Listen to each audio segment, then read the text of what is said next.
Right. Hi everyone. Hi Dave, how's it going?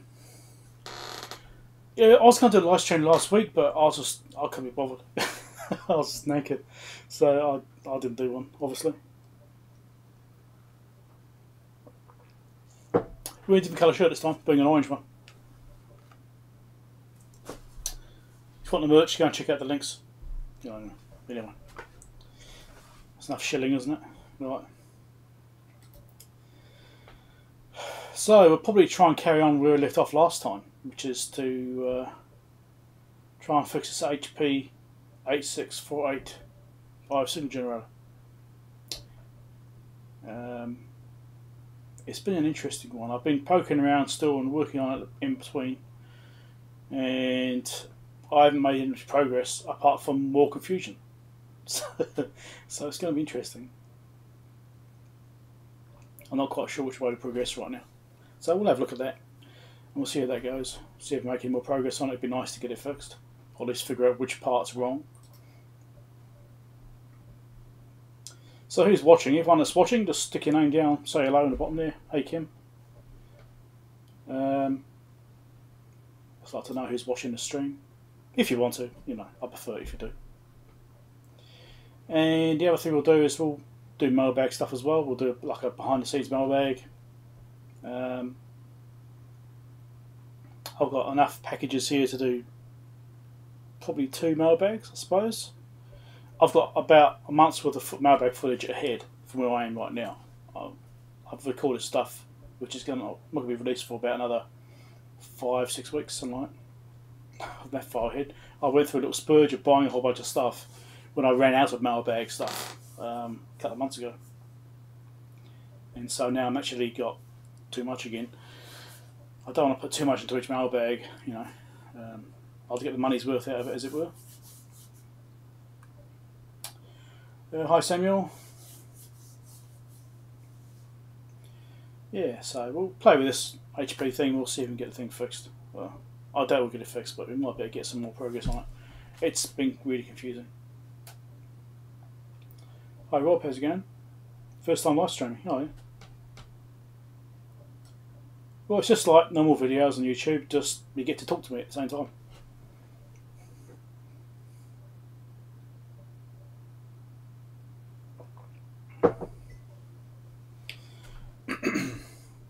Right.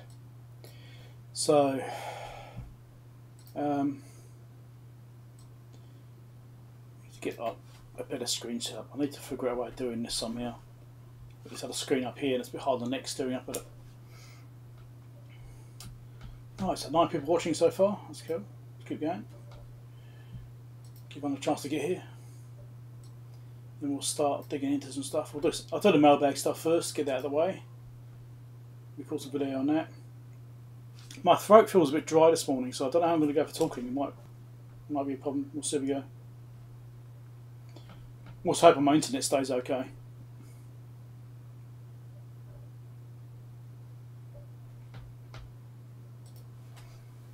Where can you get hold of me when I'm not streaming? Well, you can always comment any of my videos. I check every single comment that I get.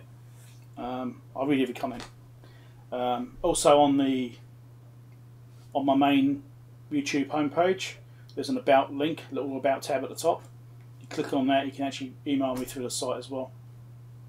Yeah, you have to click on that and then do a little security thing to prove that you're a person in order to see my email address. So if you want to email me, you can as well through there. If there's anything which is relevant to me, I'm certainly interested in hearing, you know, or something I can maybe help with. I don't have a lot of spare time, so I'll help if I've got time. There's no promises ever, but yeah. Okay. Let's just check this.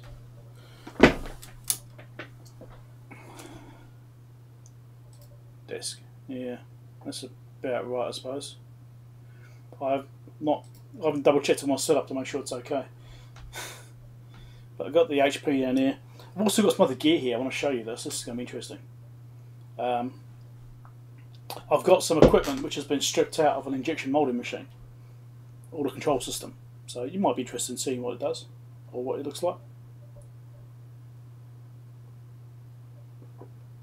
It's got the control cards, and the only thing I don't have is the actual computer screen and the actual controller. But I've got all the cards which do like the inputs and outputs and that sort of stuff.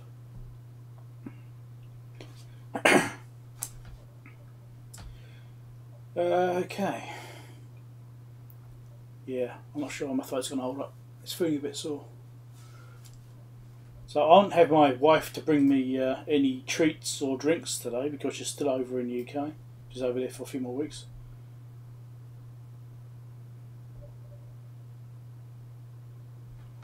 So I won't have anything brought to me like I often do have. She likes to bring things in while I'm streaming. So I won't have that little luxury today, unfortunately. Right. Okay, 11 people, that's probably enough. We'll start. Now, we'll do the mailbag stuff first to get that out of the way, and then we'll try and dig into this HP, see if we can get anywhere with it. And then, probably once I run out of patience with that, then we'll go on to looking at these control cards and stuff. And maybe do some video on those. I do intend to do video on them, so maybe I think I'll just show you guys. I'll just show you guys the cards and go through it with you. And I'll worry about recording video later on because I have to try and concentrate on what I'm talking about on those. And when I'm trying to live stream at the same time, I find that my split attention is not good. Right, we'll do the simple thing first. There's a couple of interesting things in here. I know that for a fact. There's a couple of really boring things, but some interesting stuff. Right. Hopefully that view looks okay for you. We'll see. Here we go. I'll try and keep an eye on the camera at the same time. Just need to set up another light.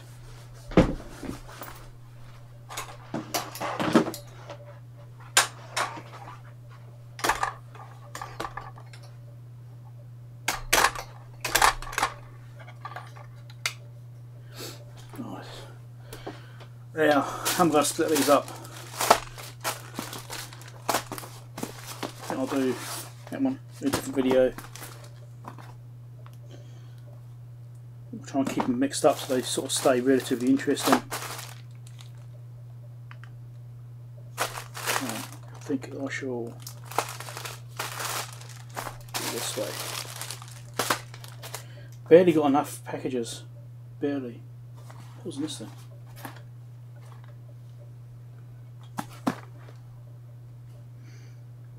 Right, I think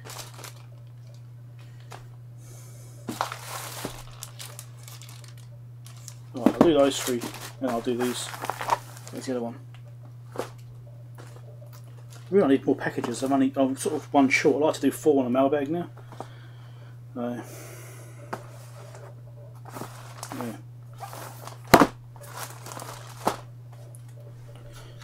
Right, let's get going.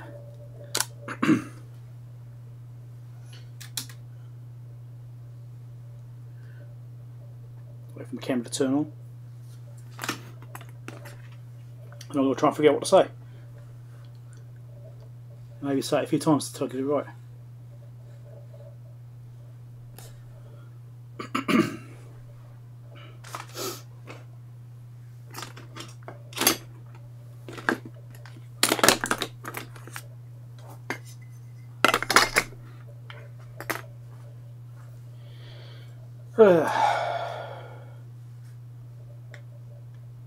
I've got some mailbag stuff here. Let's see what I've actually got this time.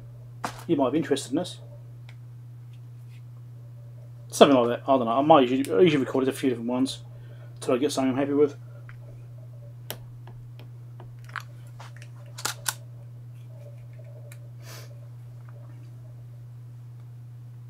I've got some stuff for mailbag here. Let me show you what I've got. Yeah, anyway, I'll do.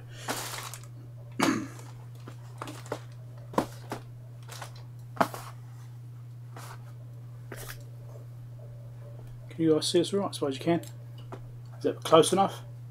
Don't be too close, it ends up going out of shot. Yeah, probably right.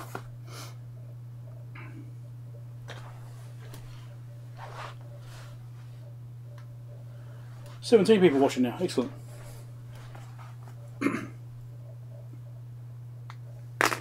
Right, let's open this up and see what's in it. Whoever you open it up is. Right.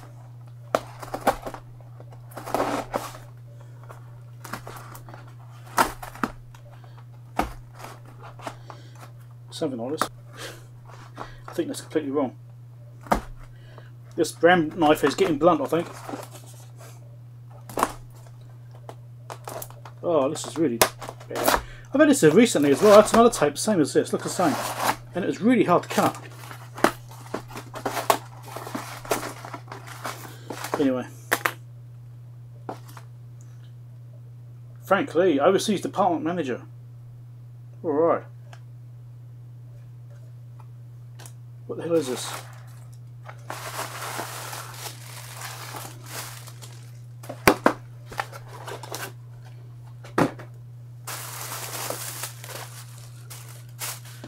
So we have a, is it SMB, is it? It's an SMA. It's an SMA to N connector. Keep it closer.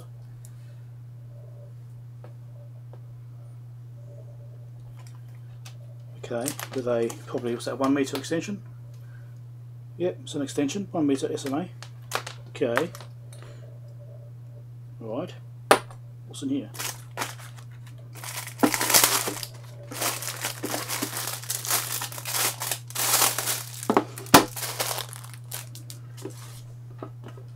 It's a Foresight FST100X. 9 kHz to 6 GHz EMC EMI probe.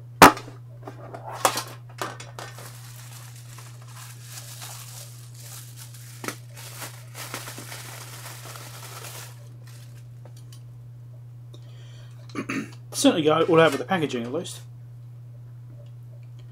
So these are just some near-full probes basically, so different sizes. The size also I think affects the frequency as well. I'm not 100% sure on that, I'm not exactly an expert on it. But these all, we've got SMAs on the bottom of them.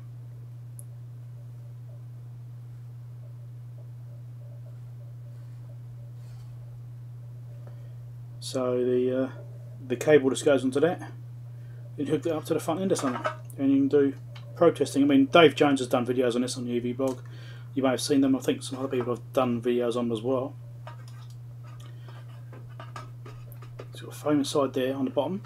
No foam on the top though. It's interesting. So I'll play around with those later on. This might actually be handy, something I've been working on actually. Non-contact probing. We'll see how it goes. It may or may not work. I'm going to squeeze this cable in here too. That'd be quite nice. Keepers are set. There's no information there. There's no like instruction sheet or anything like that for some reason.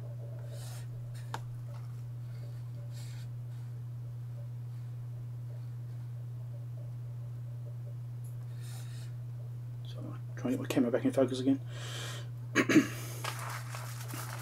So I thought there'd been like a little sheet in there with information about the unit, but there isn't.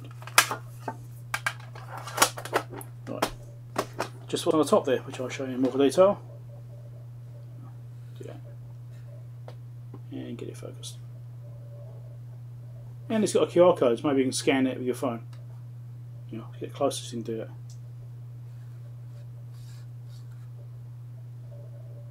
Yep.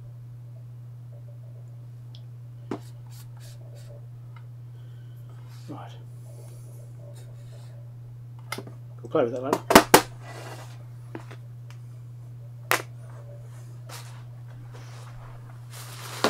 Come and check the chat. Try to fall over the cables, which is dragged across the floor.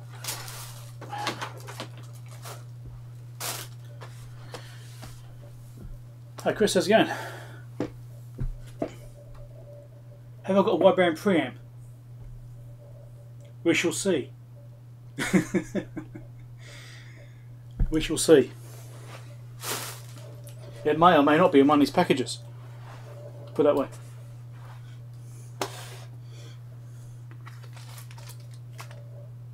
Actually, no, hold on. Is this it? Yeah. That's it there. I got it in mailbag last week.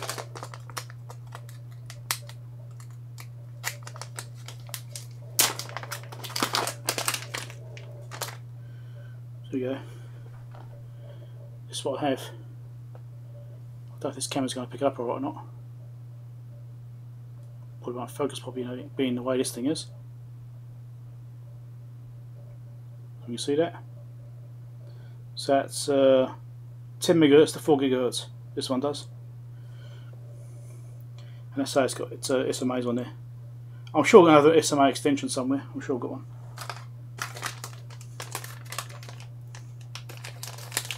Obviously, I need to put this in like a little box or something. I'll make a little box for it. Right.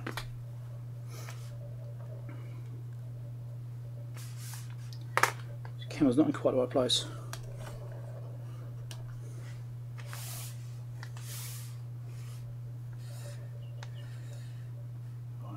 Better.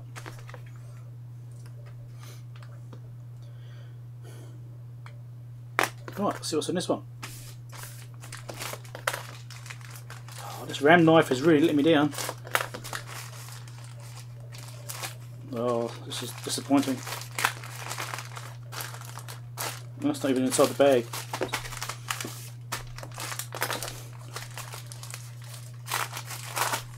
It's in there somewhere.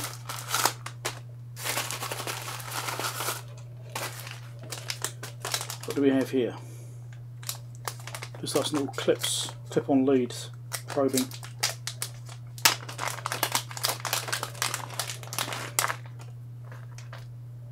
Yes, they are. So you've got some little hook clips. Let's get a bit closer with the camera.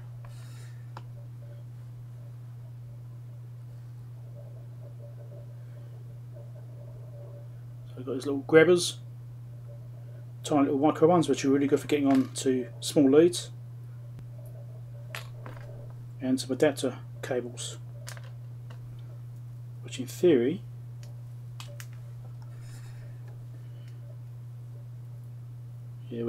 will go on to the multimeter leads. Let's get some multimeter leads. I've got some here somewhere. I'm sure I've got some. So here's an multimeter lead. Oh, it's got the bloody long tip on that one. We'll see if that one works. It does. Even that long tip one still works. So, show you guys. So you can adapt your multimeter leads to these little grabbers. Really handy little thing to have. I might get some more of those actually. They look quite good. They look quite nice. So I might get another set. These are silicon cables as well. They feel like silicon. Yeah, this is a nice set. I quite like these. These are good. So I'll get some more of these because I'm sure I'm going to need another set. So it's got these little Defpom connectors on the end there. Yep, look nice. So you just get the connector, you shove it into the side of this, like that, to hook it up. And because they've actually got 2 ports on them, you can actually hook up multiple connectors if you need to. So you can probably grab another set of these leads and hook on, or even logic analyzers and like that, even if you're using that. So yeah, they're nice. Links down below for these. Down there somewhere. Yeah, I'm going to get some more of those, isn't it? Those are nice little probe leads. Yeah, 20 dB, yeah, that's what that thing was. I thought that'd be plenty.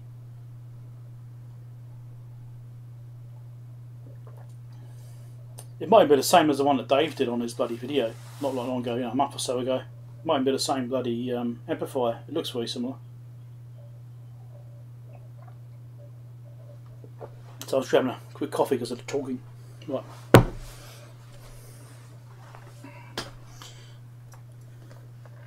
So yeah, I'm going to get some more of these. This is nice. The amount of times I wish I had some little clip-on things that messing around too much with changing leads over the multimeter. So yeah, these feel like good quality. Definitely need some more of these.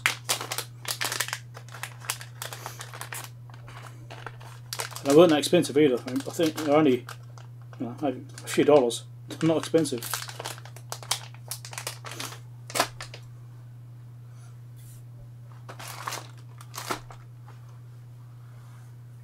I'm starting to wonder if I should change my sequence around in my packages. What the hell's this thing? Oh, right, okay. Yeah, no, that's all right. I'll keep it where it is. I have to make sure there's something interesting in each lot I'm doing. I'll try and keep something interesting in each lot.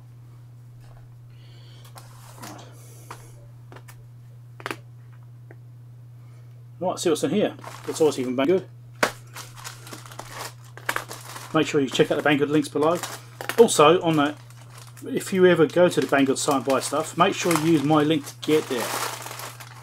Right, so that way, if you bookmark my link, which is down in the description down below, any one of them, go to Banggood, it tracks you, and it means that I get allocated the commission for anything you purchase to the site. But if you just go straight to the site after that, at another time, I don't get any commission. So if you make sure that you always use one of my links, if you can bookmark my link, make that the link you use to go to Banggood, that'd be great, because that'll increase my commissions. Because that helps me to buy things for the site and keep the YouTube going. So this is a probe.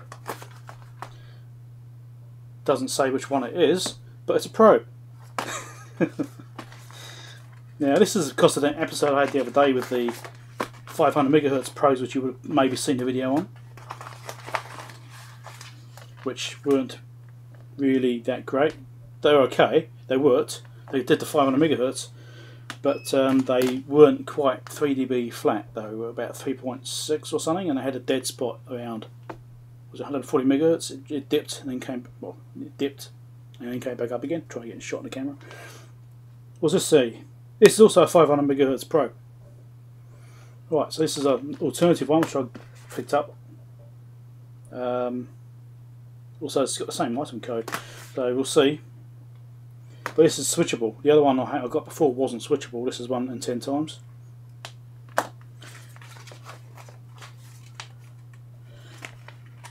So I mean, the other probes did work, but they weren't quite in spec. But apparently there might be an adjuster underneath a sticker, which means you can adjust them. I'll have to look into that. So this has got the little accessory pack. Unfortunately there's no BNC adapter, which is what I always like to get with probes if I can. But unfortunately there wasn't a version of this probe with a BNC adapter. Yeah. But usually you can sort of stick this into the BNC, but I probably do have an adapter from the Siglent set maybe. Or maybe the Keysight set, which will fit on this, so we'll see how the sizes go. But yeah, I'll give this a try out. We'll hook this up and I'll try and find a BNC adapter and just check the bandwidth on these things. Give them a calibration on my meter and see what we get. So it says 600 volts peak. Yeah, well, we'll see what it says. This is exactly the same instruction as the other unit. So it looks like it's the same manufacturer as the ones I got before, but this is a different version.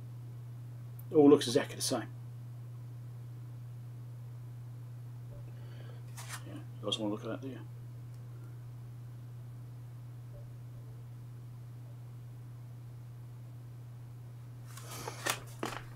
So I'll go away and hook up a test setup and see what they go like. Give them a try it.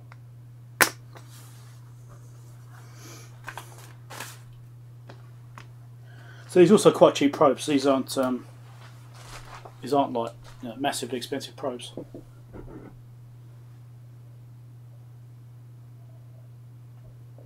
Now I've got to find a BNC adapter. I've got one somewhere. I'm not quite sure where.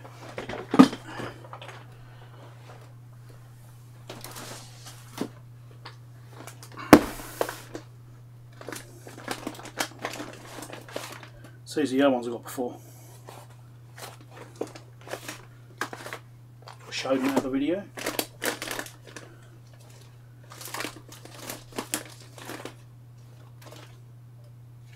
Come on, where are they?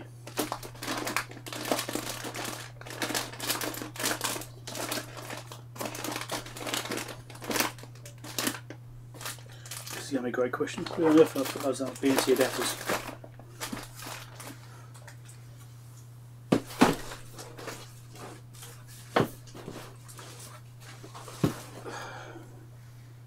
have to think about it. Zoom this in a bit so we should be. Right. More coffee needed. My throat's definitely dry.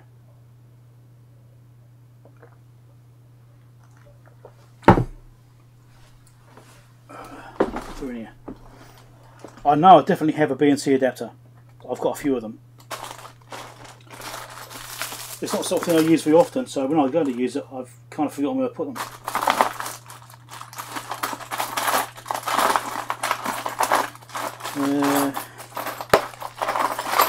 A drawer here with a whole bunch of connectors and stuff in it.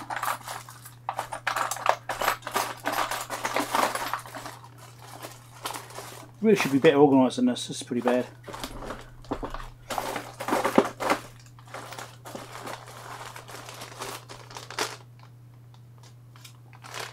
There's a Keysight scope probe kit. No, not in there. I haven't got one in there.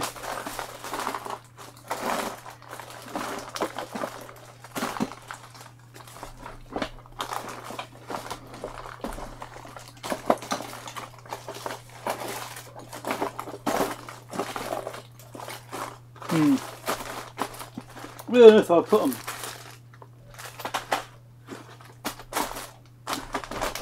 Oh, I know what it might be. Oh, if I remember where I put them. Oh, that's no bloody good either. I've got a box with some Siglant stuff in it. Oh, I want this in my drawers. Hold on, this is ridiculous.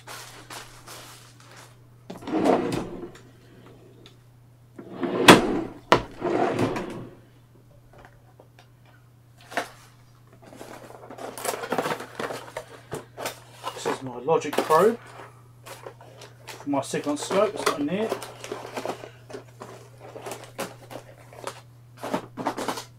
I've got so much stuff, sometimes it's a bit hard to find things. Right, maybe it's in here.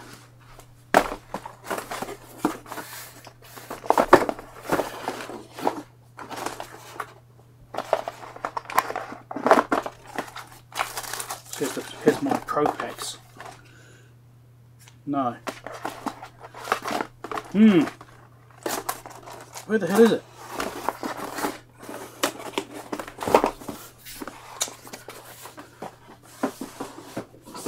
Well, I need the right bloody adapter, otherwise I can't do that test properly.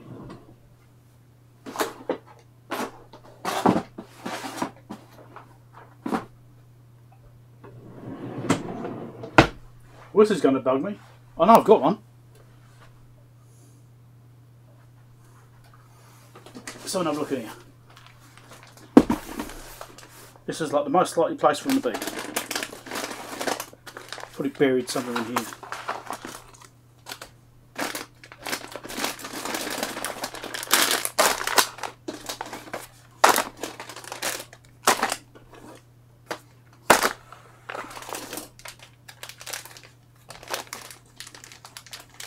Some SMB connectors, adapters, not in there. SMB cables.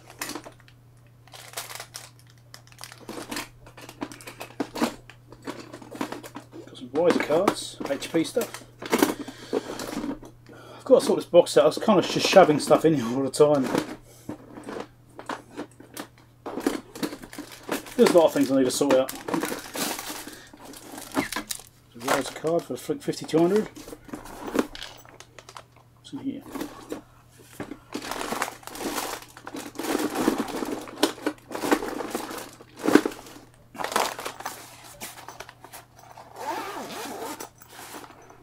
I say car scanner.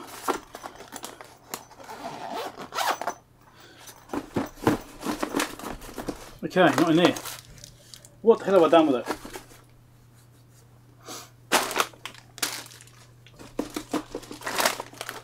I'll try and get it back in the box.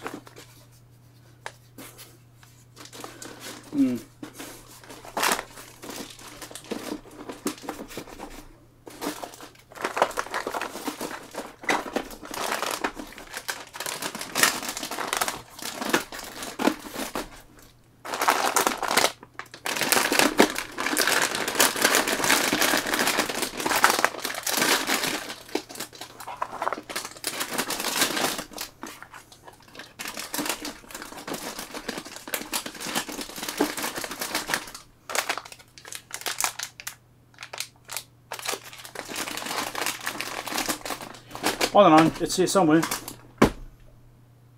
That's why I try and buy probes with the with those BNC things on them. So at least then I've definitely got them.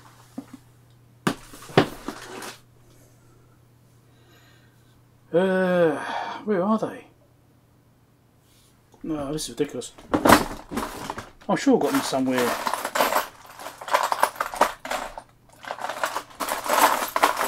Sorry guys, no, this is not a very good video. Not a very good stream, just you trying to watch me find stuff. Got some BNC to SMAs.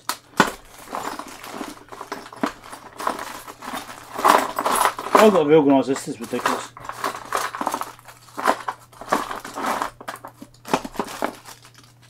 BNC to SMA cable.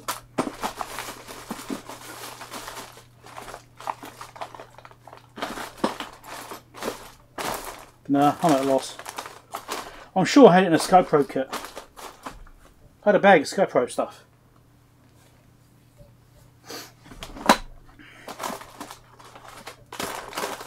If anyone's got half a dozen of those adapters spare, send them my way, will you? Because I could, you can see I can need some. I've actually tried to buy them, like I've looked for them to try and buy them myself separately. I haven't been able to find them individually sold, you know. Another BNC to SMA. So I've actually tried to find more bloody things, but I don't know. I think there must be another scope probe pack somewhere. Ah, I think they're with my Tektronix. Ah, my Tektronix scope. Yes, my Tektronix scope probe is with that one, which is out in the other lab. I'll have to go away and come back in a minute. Bear with me.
Well, yeah, it's a bit sucky. I still can't find it. Oh, this is bad. Okay, oh, go back to this view. Oh, hey Ian, how's it going? Let me quickly chat with the chat. I'm going to have to do this testing later on. I'm going to open this last mailbag item. Yeah, okay, where are we?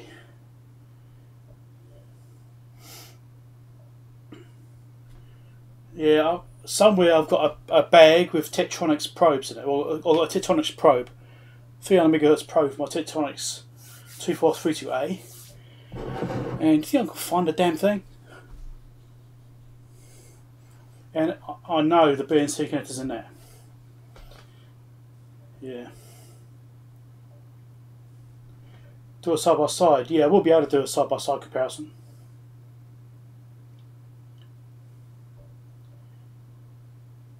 Warm in Scotland. Dear. My wife is currently in York. She's in York today. Well, she has been in York today.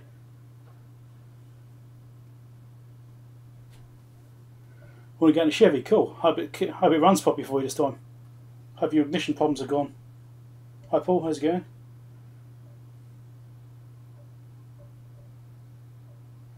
Hi Anthony. Right, let's get back to this thing. Yeah, I'm going to have to find this bloody connector some other time. This is taking too long. So I have to do that later on, come back to it and record that video for the mailbag later. So let's chuck this to one side for now. I was hoping it would come with a bloody adapter, but there wasn't one in the picture, so I didn't expect it to, but yeah. It actually looks a lot like the probe set for my Tektronix. Looks very similar, actually, same colour at least. Same kind of design, but yeah. Yeah, where the hell was that thing? That's going to bug me for hours now until I find it. I probably won't be able to find it now. Okay, last thing. Then we'll move on to the second mailbag part. Then we'll start looking at the HP. Or should we start looking at the stuff I've got stripped out from that machine? I might show you that before we go to the HP actually, because HP could be a big rabbit hole. Right. Let's see what's in here. Well, it's kind of obvious really, it's kind of keyboard shaped, so I think it's going to be a keyboard.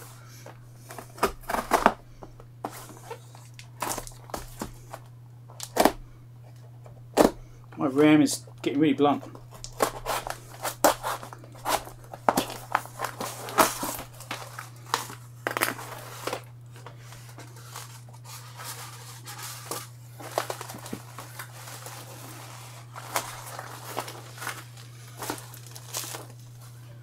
So I have two keyboards in there.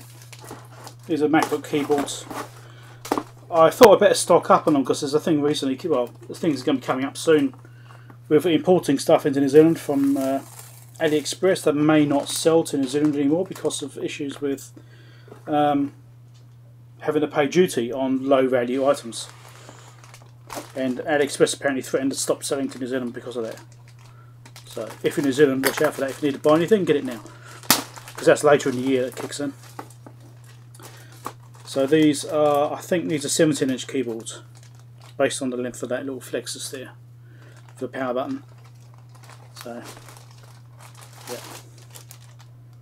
So I bought some 15s, 17s, and I think I might have bought some 13s as well. So, yeah. Let's fold it over, keep it flicking around. Not that exciting, but yeah, check the links down below anyway. These from AliExpress. Anything from AliExpress, although I don't know, I rarely actually have affiliate links with AliExpress. I never seem to quite work. I never seem to get them working right. So I actually don't make any money from AliExpress, which is a bit annoying because I buy a lot of stuff from there. The only stuff I make money from is from Banggood. So if you want to buy stuff, go to Banggood first. Use my link down below. Right. There's a keyboard in there too.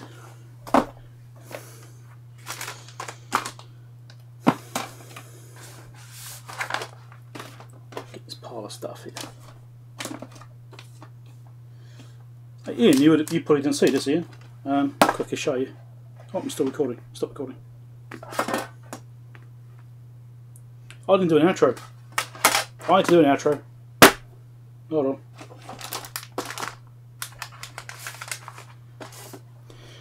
I keep forgetting to do outros. Right. So thanks for watching. Make sure you subscribe, click the bell icon. Otherwise you won't get notifications about my new videos when they come out. That's very important. Make sure you click the bell. And share the video too, because it helps the channel to grow. Catch you later. Right.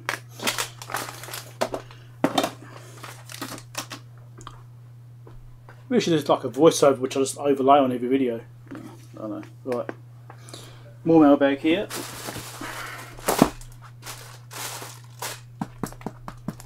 You recognise this thing. If it is what I think it is.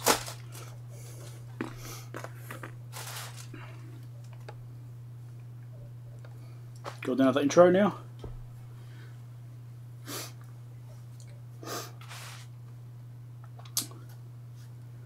Sore throat's not open. I've got some stuff from our bag. Let me show you what I purchased this time. You know, like this.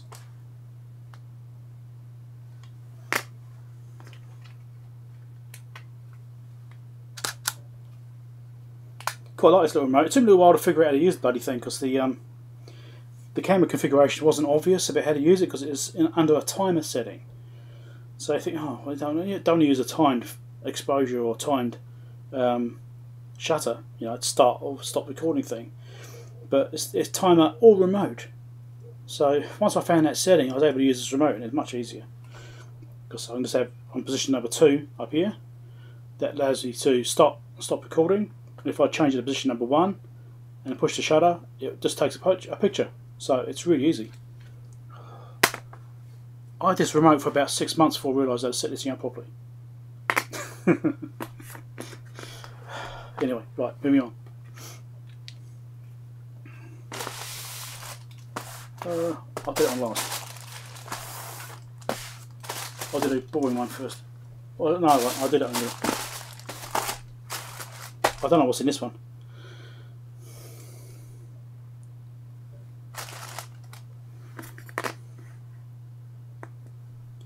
Right, let's see what's in here.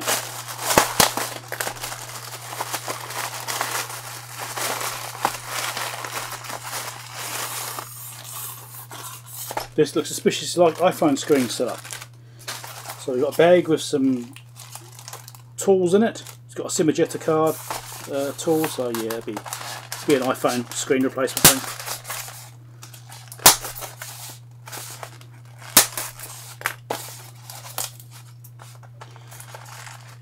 So I've ordered 2 different ones for 2 different phones. This one's kind of jammed in the bottom. I can't get it out. There we go. So I think I've got an iPhone 6 and an iPhone 6S. I'm pretty sure that's what we've got. They're very similar, but they are different.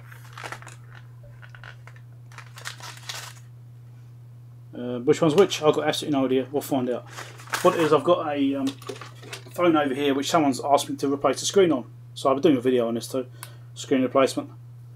So I'm guessing it'll be the screen here because it's the right colour. So I would have got like for like. So this screen will be going onto this phone. So this is probably just an iPhone 6 screen. 6S, sorry.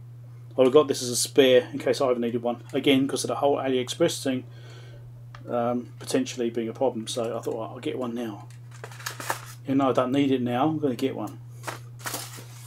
Yeah, I'll chuck it back in there for now.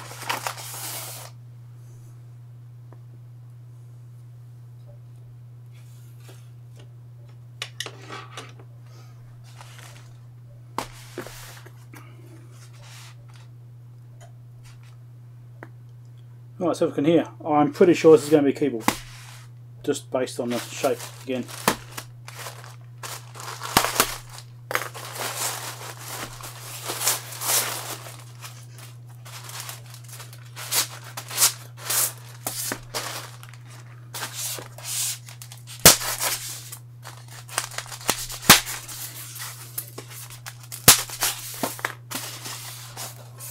Yep, more keyboards.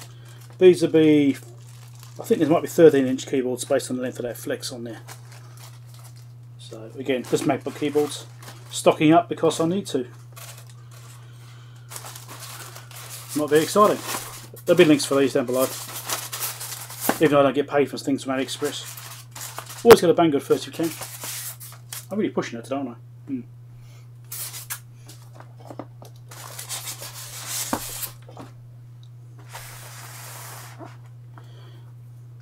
Let's quickly check the chat again. Can't say it, check the chat again. See as I'm probably missing out on a whole bunch of stuff.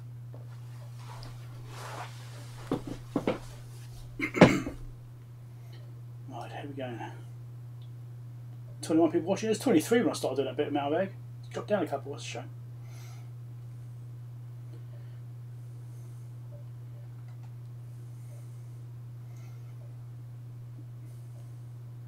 Right.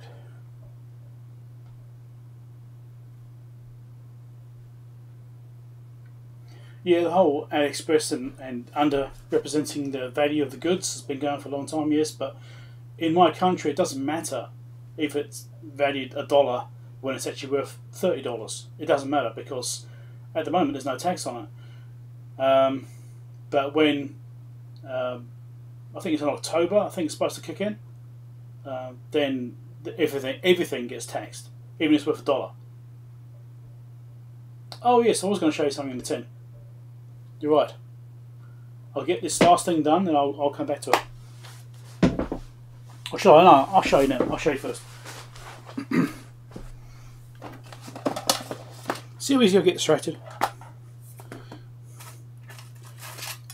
So this is an SMA cable, SMA in connector.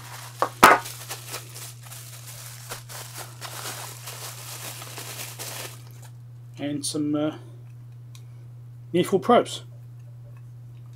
Different ones, different styles. Obviously, do different frequencies and stuff like that as well. But I have to look at the listing again, look that up, and get some information about the probes, what it's supposed to do. But yeah, there's a set of 5 there. They weren't that expensive, certainly not compared to mainstream ones, and but maybe you'd be interested in those. I'll be chucking a link down in this mailbag video when this comes out for these things.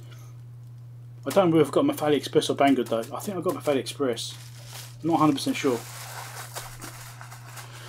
So again, if it's from AliExpress, I don't really get a commission on stuff because it just doesn't seem to work.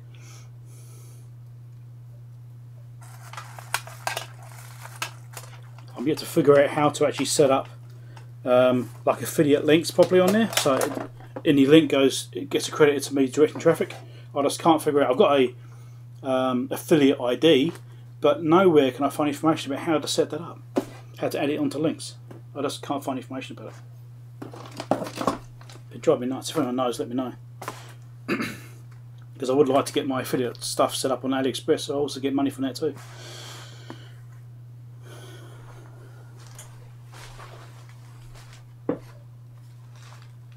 You have been looking for something, Ian. Excellent. Let me find that link for you and I'll give it to you now. I'll chuck it in the chat here.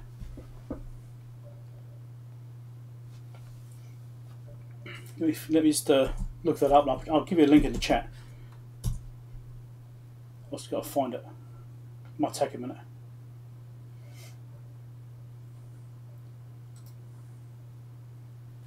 You have to bear with me for a little while whilst I try and get AliExpress to let me log in, because it's a tedious process sometimes and it's having to think about it. There we go. Come on. AliExpress is a bit slow. I wish it'll. Banggood remembers my login, right? So if I go to Banggood, it remembers me and I'll just go into the site and use it. It's not a problem. But AliExpress, I have to log in every single time.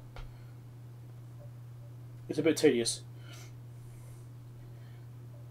Anyway, let's find that bloody thing. I'm pretty sure I got it from AliExpress, but I always try and get stuff from Banggood if I can. Again, because of the affiliate links. All those keyboards from AliExpress. Yeah, here we go.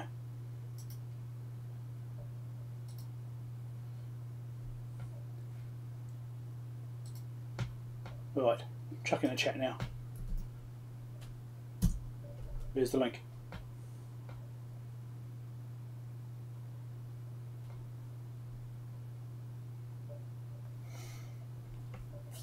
See, in New Zealand, the problem is when they start putting duties on when it comes in, you're not only paying the tax on the item, you then pay administration fees. Right, so if I get something which is just over the threshold, which is the $400 threshold right now, that comes in, I have to pay duty on it. That's fine. I don't mind doing that. But you might pay whatever the hell it works out as, I don't know, $50 duty. But then you got $50 administration fee and $20 another fee. So it actually like doubles the cost in duties coming in. It's not just that one tax. You also get these other fees that get chucked on top of it. That's the bit I don't like. So yeah, you know, paying the tax, okay, I can understand that's fair, but paying all these extra bullshit on top, just not, don't agree with that.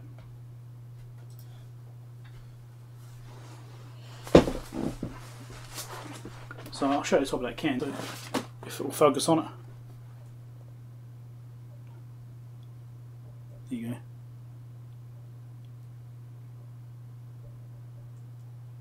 It's pretty close to the camera, so I don't know it's going to come out.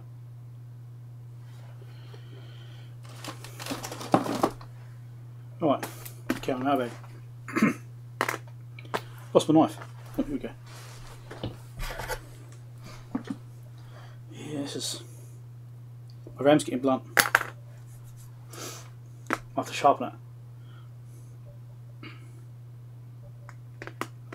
Right, let's see what's in here. Oh, look at this, impervious tape. You have to use a real knife.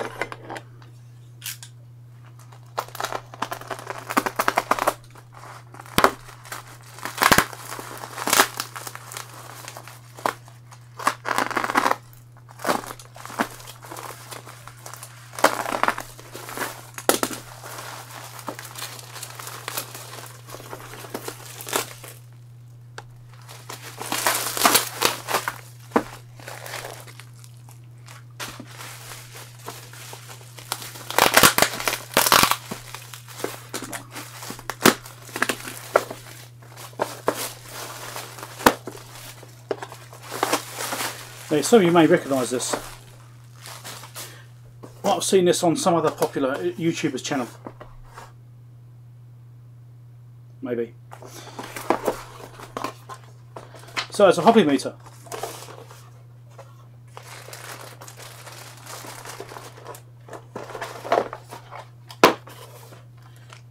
See, we've got the right plug on it. Excellent. This is not the same as the one that Big Clive has. It's like a, I don't know, I think it's like a clone, or if it's like a new version, I don't know. It's got, you know, obviously it's got these terminals in the front here, which are the speaker terminals. So it's got the universal socket on there, like you got on Def adapters. What is it? Non-legal plug.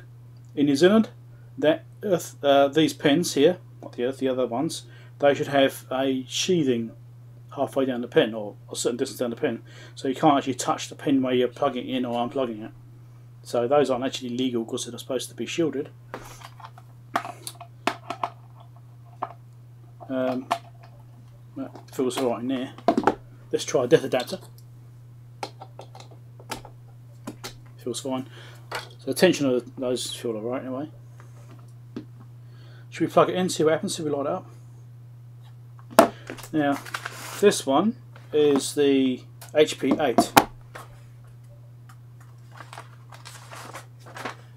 And there's different resolutions. So this is supposed to be the high resolution one. So here's the specs. Want to read that? Just pause it. Yeah, benefit of those guys.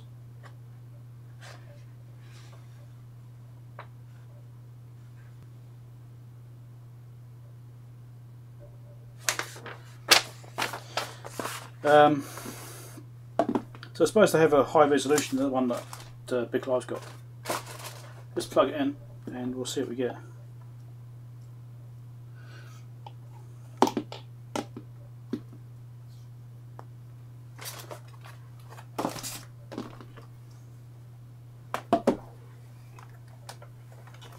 We should plug a load into it too, shouldn't I? See what actually comes up. Chuck it to my Variac.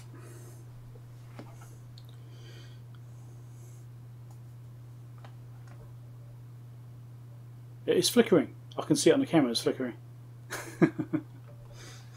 Okay, well, 230 volt, let's drop it down. What does it go down to before it dies? Let's find out.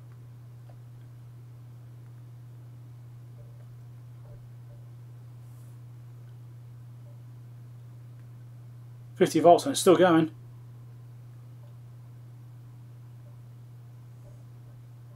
Oh, there we go. About 24 volts where it starts to drop out. So, yeah, that's fine. Wind it back up.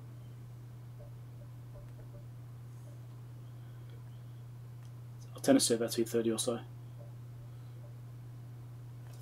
Alright. Well, this seems to work. At least that part. Let's plug something into it. What? What should I plug in?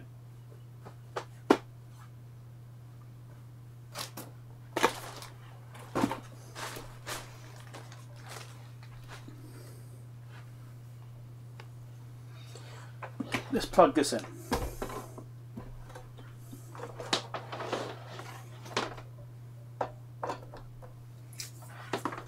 This is an HP 8648B, which I'm currently trying to repair.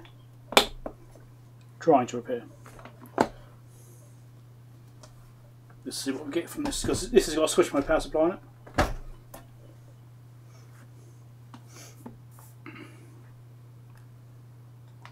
Let's try and get this meter in shot a bit better. All these lights is reflecting off it. Right, turn it on.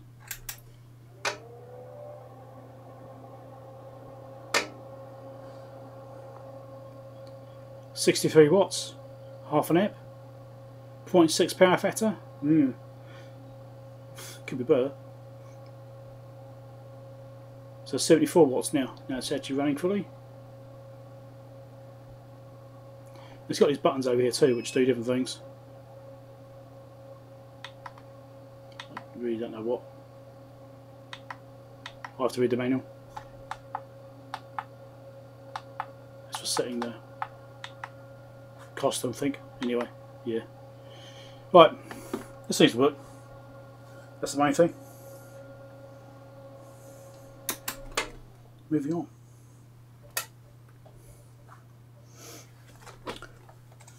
So now I've got this little bench tester thing, so I can check things and just out of interest and sit and do it. I've seen Clive, using his one obviously for quite some time now. I thought, let's have a look around, because he mentioned about the high resolution the other day, and I thought, that's okay. It's a high resolution one, right? Might be better. And yeah, sure enough, I found this one. Whether this is a real hoppy or not, I don't know. I really don't know if it's a real one or not. But yeah, as long as it works, I really don't care that much.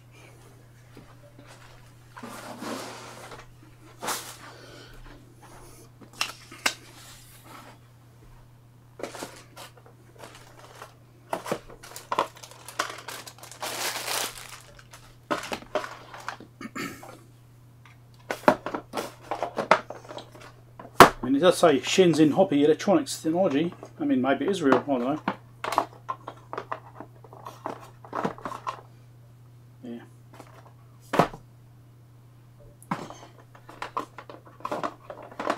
No, I'll sort that out. Oh, yeah, just there. Can't be bothered. Right.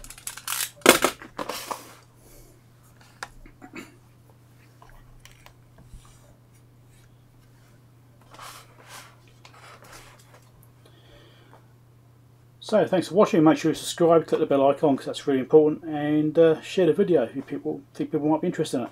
Catch you later. Right. Let's do my mailbag. Can't say it. 2 mailbag videos done. Now I've got this crap all over my desk. Chat, and I'll come back and tidy up.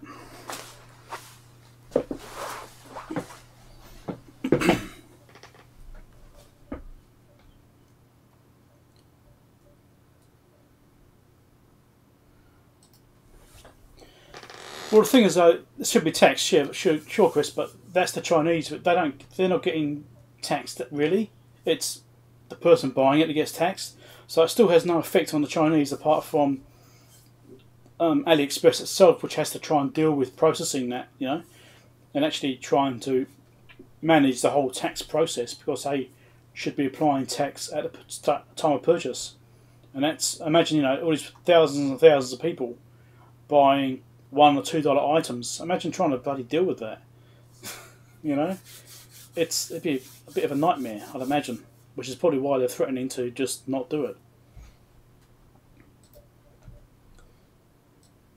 Yeah. Anyway, so I'll show you these bits of gear in a second. I'll get my desk cleaned off again, then I'll go and I'll show you these bits of equipment here. So if those of you that come in a bit later, I've got some control cards and basically the whole electronic circuitry, apart from the actual computer side, or the actual computer unit itself, the display, from an injection molding machine which got decommissioned. And I've got the whole thing, so you can look at the control cards and the input and output cards and that sort of stuff, and you might find it interesting. Right, let's get this desk cleaned off. Let's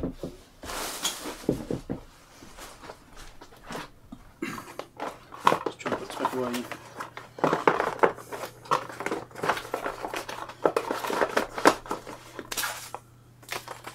So I'll play with this mirror some more later on. So it's out. Especially around the other way, because it's got like a cutout in here. Of course it does.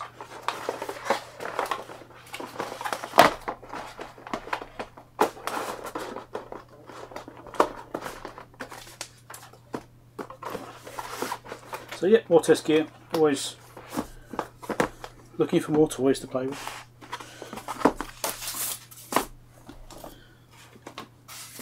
Getting something interesting soon. You'll see this in a mailbag coming up soon too. This is a IDE SSD drive. So it's actually like parallel ATA interface. Very cheap, but not as cheap as a serial drive actually. It's actually more expensive. But hard to get. They're around, but you know, you have to do a bit of searching. You can't get them in most places. This is from eBay. Quality of this, it feels a bit shonky. Doesn't feel like the best quality, but it seems to work. I plugged it into an adapter drive system, like a 2.5-inch parallel ATA adapter, which goes into USB, and it reads the drive, and I can format it and that sort of stuff. So it seems to at least work. I've got this from my Roden Swartz, my CMU 200. I'm going to be replacing the original hard drive with an SSD before the hard drive fails, because if it fails, it's a bit of a mission getting it recovered. Because of all the registration, or like the software licenses and stuff like that's on it. So I'm going to get that drive out, clone the drive onto here, and then put this into the unit, and then put the original hard drive away somewhere safe and as a backup. Because if this fails, I'll just put another one in. You know, once I've got the main hard drive out, I'll do cloning. So, right, let's get some space cleaned up.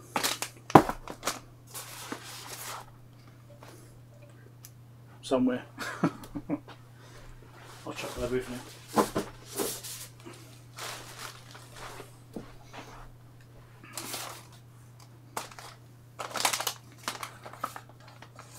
Yeah, I need to make a little case for this thing. Put that there so I don't forget. That there so I don't forget to buy more. That there, alright. All these half-done projects are all going on. It's ridiculous. And this I want to play with at some point.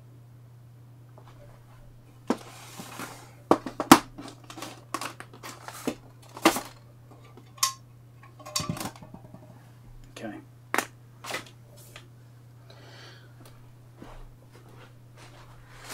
So I'll look at the circuitry first.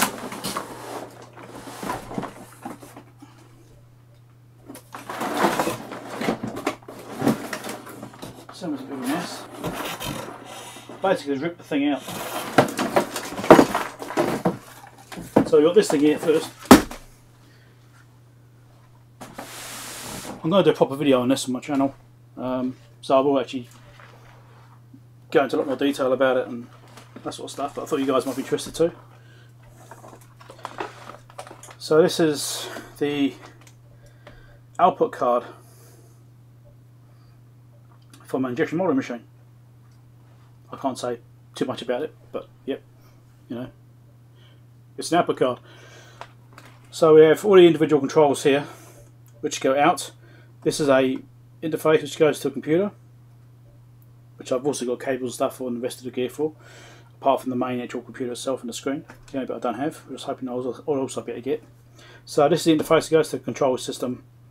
This has then got all these solid state relays and natural relays here, and these control these outputs. So as you can see, there's quite a few of them in there. You can see the numbers on those. Get it close enough, maybe you can see it.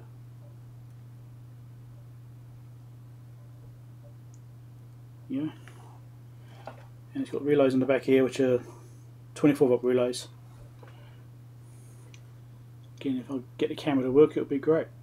Maybe better read them. So that's the output side. So that's how they control all the valves on the machine.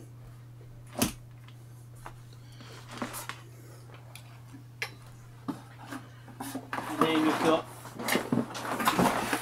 a couple bits here. This is just the input card. So various inputs from the machine go into this card, like control lines for signals, or I don't think there's any analog signals in these. I think there's all digital signals. And yeah, there's another card that does the analog stuff. I think it was anyway. I think it could be an output card. I'll try it out actually. Might be wrong about that. I'm pretty sure it's an input card. So yeah, just indicators as well to show what ones are working.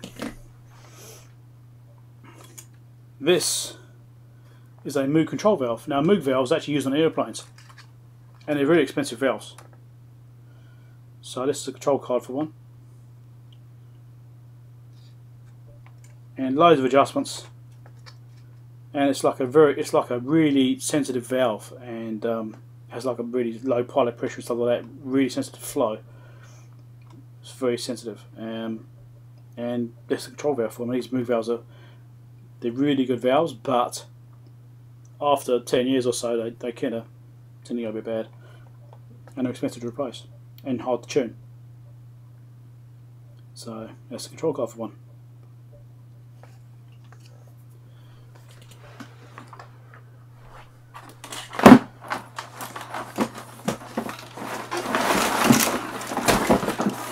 Get this pulled out.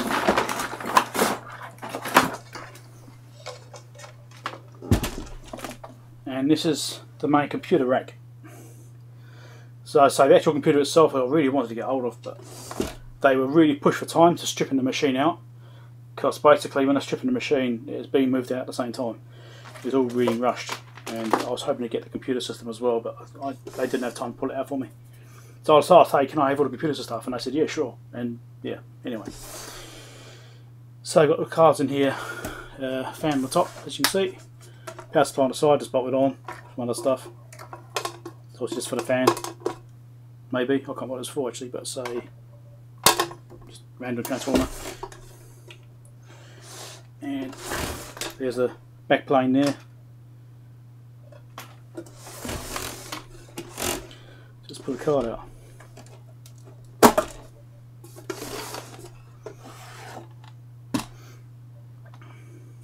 This would be big question. Might be display interface. I'm not sure. I'll at least go and get the information on this card, on this rack, and figure out which each card is. Might be a CPU board. Actually, yeah, a CPU board.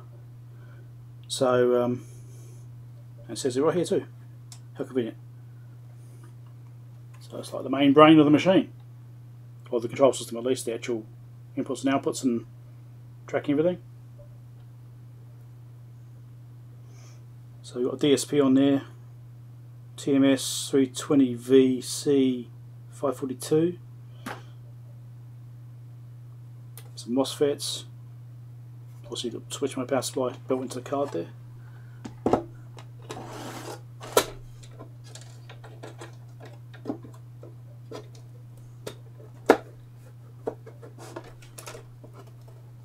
This is the input or output card. Control cards, there's a whole bunch of these auto isolators.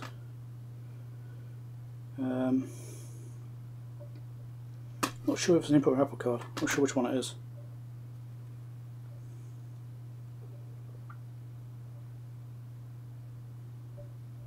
Yeah, anyway, yeah. Try and get a closer look. So these devices up here, which are upside down. Of course they're all upside down. Can't read them. LO616817C. That's what I'm seeing on these. And these things here, HCT273. No idea, don't recognise them. And these ones here, 63AXJCM, or UL, yeah, here we go, this will be ULN 2003A. That's the number I recognise, so that'll be that.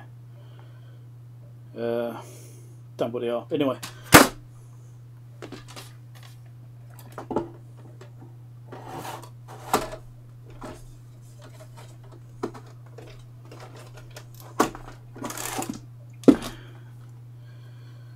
What card is this one? This might be... Okay, this is an analog card, I think. Pretty sure it's an analog card for the various linear transducers. Pretty sure that's what that is. And it didn't even use all the terminals on it. What are these devices here? OP07. Hey, I've seen that number somewhere before. I saw that number on the not Fluke, the HP A648. One of the devices I was looking at. That could be handy, I might need this for parts. This was a working machine before it got disposed of. What else we got in here? 74H something, HC 595D. Yeah.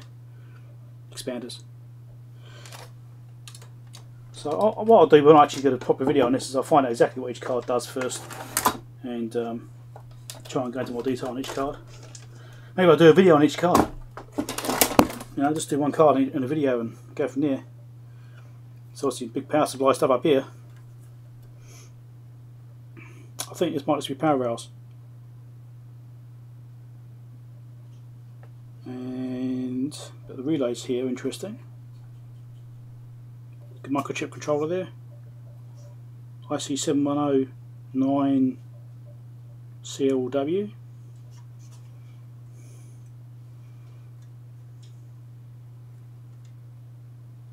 Yeah, so got some power systems there. Main power rails are here. Not sure about this stuff. Maybe I should give it a close look in case you want to have a look.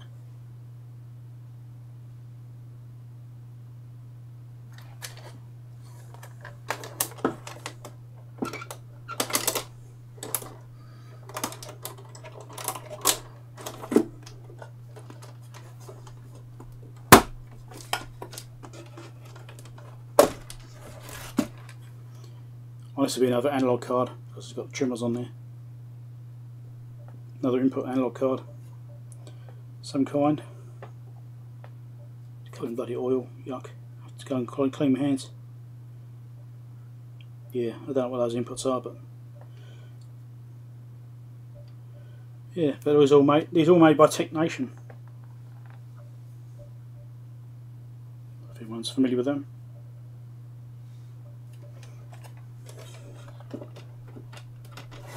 Yeah, so I'll do some videos on these. Bound to interest someone. I mean, it's all working. This is a working computer system. It all works. Just the machine was outdated and had some mechanical issues, so the computer system side is fine. Anyway, I'm going to go and clean my hands and I'll come back. Chuck this away first before I do that.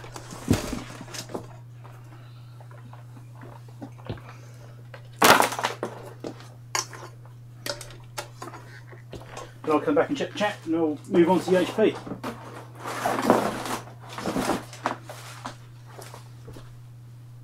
Give me a minute.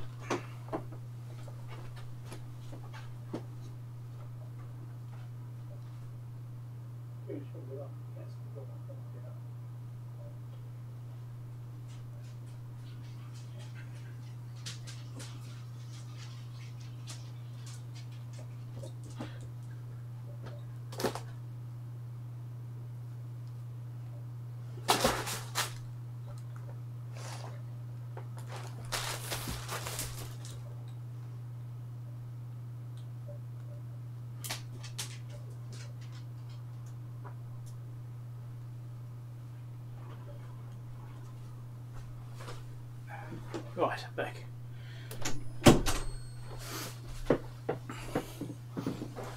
Come and chat out.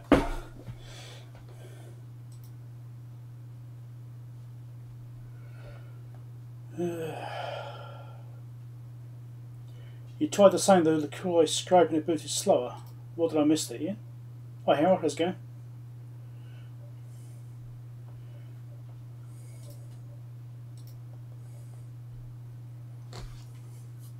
What did you try the LaCroix scrape again? I obviously missed something.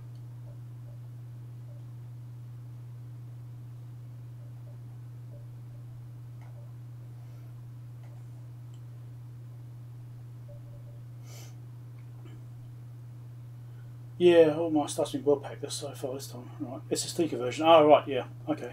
Booted slow on SSD. That's interesting. Weird. Maybe it's something to do with the file system. Maybe it's having trouble. Did it get faster after that? Or did it stay slow? I'm not too worried about boot times. I mean, mind you, this thing does take a long time to boot up, the CME 200.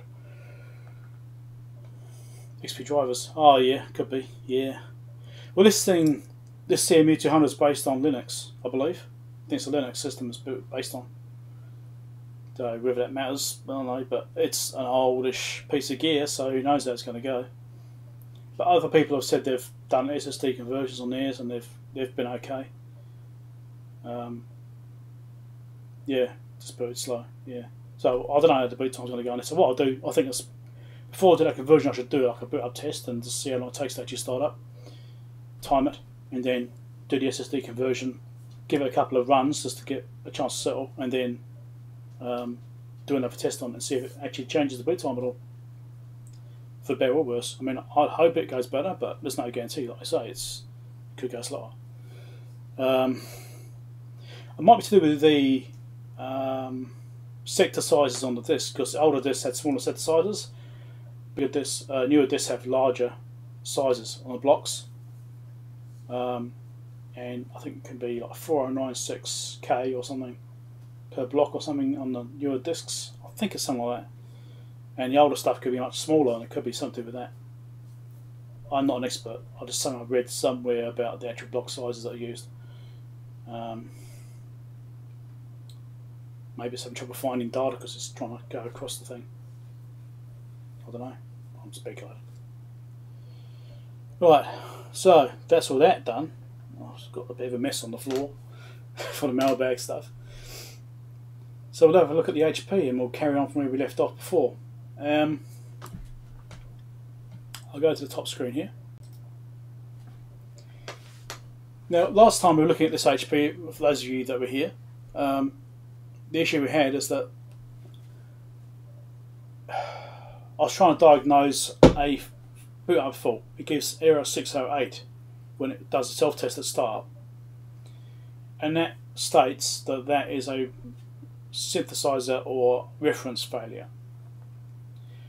Now, I both the units out the generator last time, so both the boards I had those out and looked at them, and I couldn't really find anything there. Did a programming around, hooked up some wires into one of the connections to try and diagnose the signals. And part of the confusion I had last time is that I remember in my head I had 1 megahertz as the frequency should come out of the reference. However, in the manual it stipulates 200 kilohertz all over the place. It says 200 kilohertz into the signal gen synthesizer. I'm going to make this bigger so you can see it better. Alright.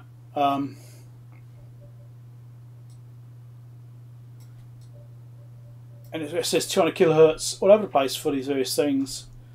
Going into the modulation distribution section of the motherboard here, it says 200 kilohertz there, which is then divided in order to get the modulation frequencies. They're supposed to divide the 200 kilohertz by 200 and 500, I think it was, in order to get the 400 hertz and 1 kilohertz modulation.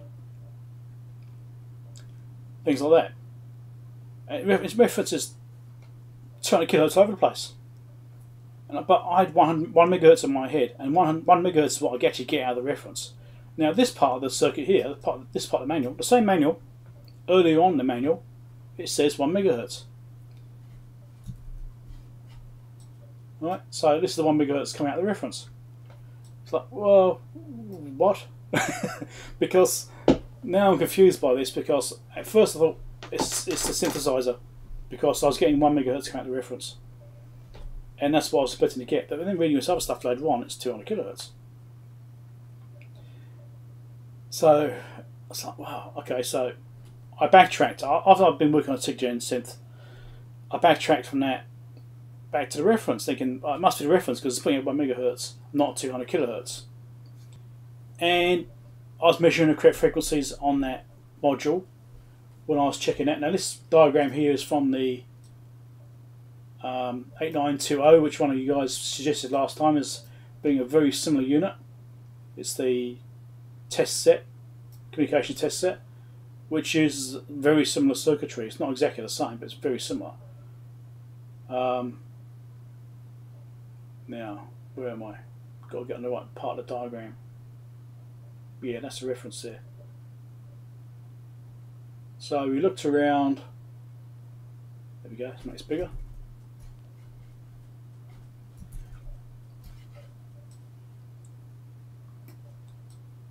So I looked around the reference part of it, and we got to this section here, and we probed around this divider, and what we're getting coming out was 200 kilohertz coming through here. And it comes to this resynchronized circuit, which is where it gets a bit more complicated.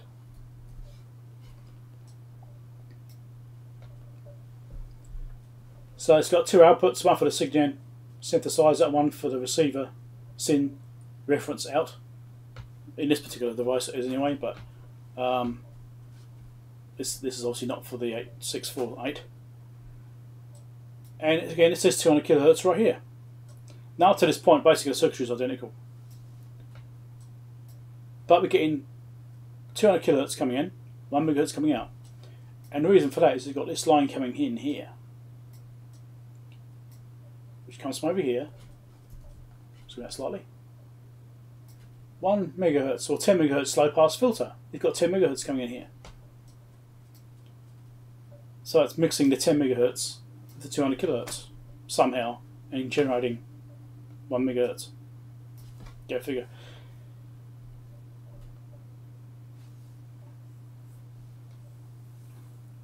So it's like, wow. So now I've got this confusion where it states 200 kilohertz, also states 1 megahertz. I'm getting 1 megahertz. Which bit's wrong? Is it the reference or is it the RF synthesizer? So the other thing I read, I'm going to flip back to the manual, it's in here, a couple of pages down from this, where it's got the description of the components, like the descriptions, you know, tell you what to do. Now the A3 motherboard, when I was reading this, I thought, here's a clue. Maybe. So I'll make this big enough so you can read it. So this first paragraph here is what caught my attention. Modulation distribution block produces two level calibrated modulation frequencies, 1 kHz, 400 Hz. Frequency derived by dividing the 200 kHz signal from the A4 reference module. This is only a few pages after it said 1 MHz. Alright? So again, it's saying 200 kHz again. So I think, well, it's divided by 200 and by 500 in order to get the modulation frequencies. Great. The signal's delivered by an amplifier and to a DAC, and then if FM is enabled, it switches it, changes the routing depending on which mode you're in. Right? And it's also jumping around. Come back. And it goes to the front panel control as well. Right? So when the modulation turned on, the signal was routed to the front panel mod input output connector. I thought, great. So what I did is I hooked up to my oscilloscope on that connector, modulation input output connector, to check the output modulation level and frequency. And the frequencies I got were 400 Hz and 1 kHz. Exactly what they should be. Well, if it's doing this division of 200 and 500, that means that 1 MHz signal getting out of the reference must be correct, because otherwise the modulation frequencies will be wrong. So this is just raised some more questions. That says to me the reference is right, but everything in the manual, apart from that one block diagram, says 200 kHz. It's like, what?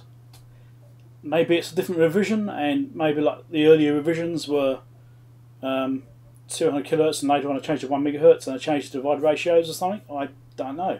But the fact that modulation level, modulation frequency coming out is correct, and it's using its fixed dividers, means that 1 MHz must be right.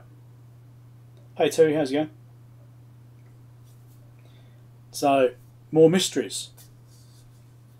So now I'm back to thinking, well, it looks like this is the RF synthesizer playing up then. Right, so let's go back out slightly. So the reference here, again, the reference says 200 kHz. Right, it's just, I've looked at different manuals. There's a few different versions of the manual online, and they all say the same thing.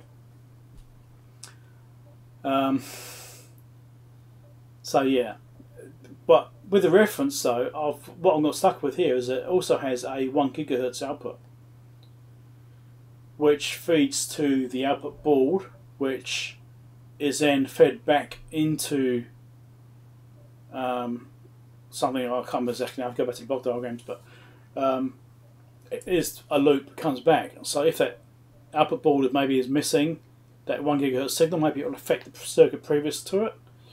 Maybe, right? But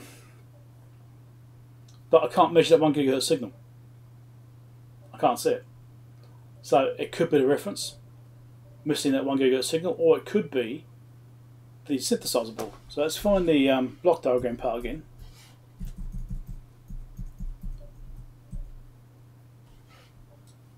This is not the best block diagram. Actually, I've got a better one here somewhere.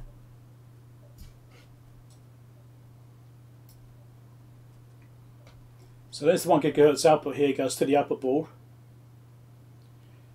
And it's all mixed in here, it's using heterodyne and mixing lots of stuff. So, and then it's got an output lock, which comes back to the main control board.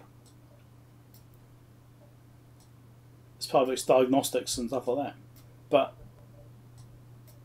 is this meaning that there's a problem here maybe with the control circuitry? Because the signal gen synth and the reference, they do have a data connection to the controller. So the controller is adjusting them and doing changes to them and that sort of stuff and doing switching. Maybe it's a control problem, which is controlling these cards incorrectly because this is missing. Is that missing? Maybe. I don't know. I've got no RF output from this board. The A6 output board, got nothing coming out. I've checked that, there's no RF there. Don't know what frequency I've got set on the front panel of the unit. What frequency I choose, I've chosen frequencies randomly across the whole frequency range, and I don't have any RF output. Is that because this RF output on here is incorrect? Maybe, because I don't see one there either. So I'm leaning towards a SIG gen synth being the problem, but it could be that it's not being controlled properly because it's not getting the correct frequency coming back here because the reference is bad. So I'm a bit stuck.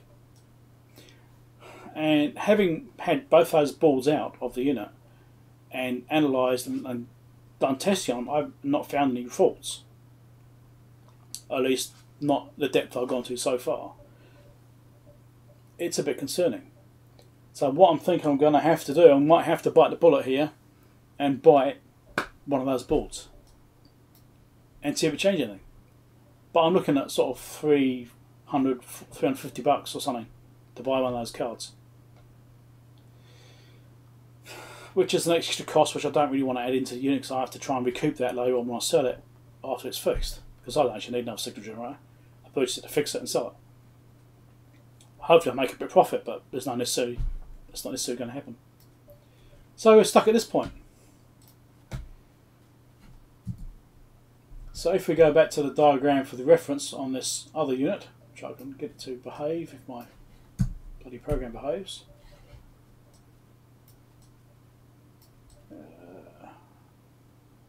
This is a bit different, so it may not actually be comparable. Trying to see if I can find it.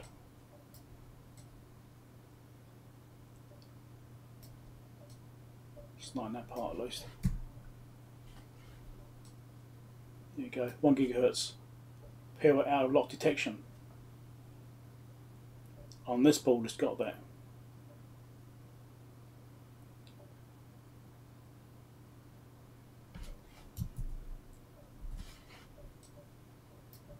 So, I don't know. Is that wrong? Don't know.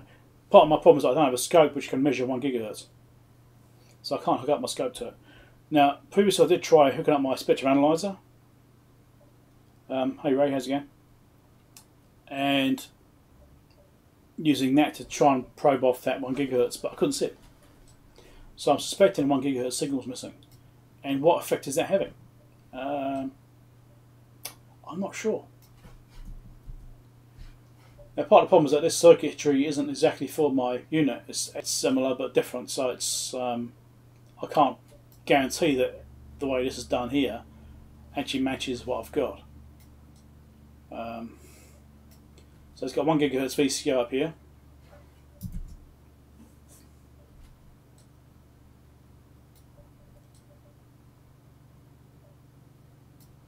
What's that thing I did see something before? I think it's on the other. I think it's on the CGN synth. I saw a little reference about things that I can check. So you've got a VCO tuning and control circuitry here to try and generate 1 gigahertz. And there's a splitter here which does some other stuff. Divide by 2 to go at 500 megahertz output, which I don't think is on this unit of mine. I think it's just for this 8920 it's used on there because that's going to a different pin. But so 1 gigahertz output, it's got this switch and filter section on here. I think, well, if that's in my unit, maybe that's something to do with it. Oh, there's lots of differences, Anthony. There's lots of difference between what's on there and what's on the 8648. Because the 8648, I think, was... Yeah, right. My 8648 is newer than this. So it's like a later revision of what this has. And this is for a different test instrument completely. But there's lots of parallels about the way I've designed the circuitry. The cards are very similar. Some of these cards are very similar. So you can kind of use them as a guide, which is what we were doing last time we did the live stream. And there's the 1 gigahertz output here. Like I say, that's on pin 3, apparently, on this particular card. And if I go through this one, does it say? No, not on this diagram. I'll find the other diagram, we've got another one somewhere.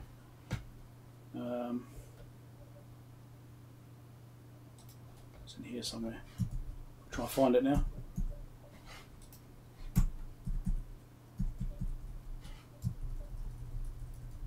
Try and find it then for you.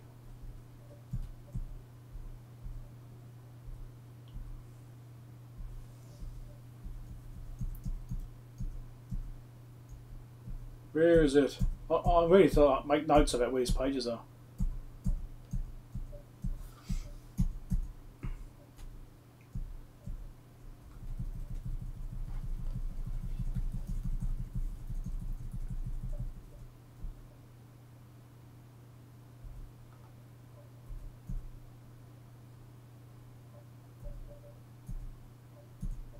Yeah. It's in here somewhere.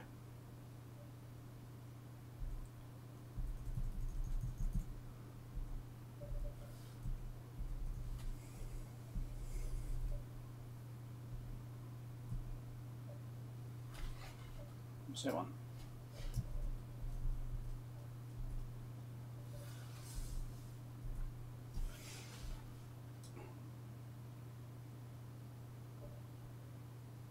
There's the options. This is later on, this is after that point, so this is too late. It's not what I'm looking for. This one I'm looking for.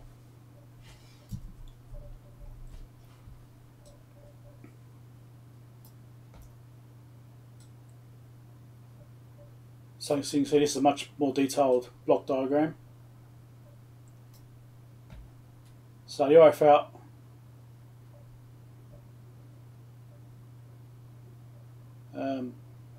pin 3 which matches this other section here. Right, so showing pin 3, let's make that bigger. Right, so showing pin 3 on there and pin 3 on here. So again, lots of things are very similar. I'll get the right bloody card. Yeah, that one, pin 3 there. They're all using pin 3 as output, so I'm confused. But that's the reference output there, 1 GHz coming out. So yeah, I'm a bit confused by this. You know, this manual reference is 200 kHz.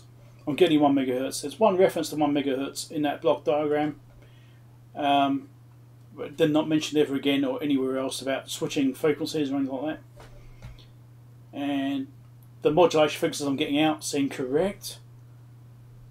So this is the modulation circuitry here, switches the inputs to outputs. So output will come through, circuitry come out, and come out to the front panel control. So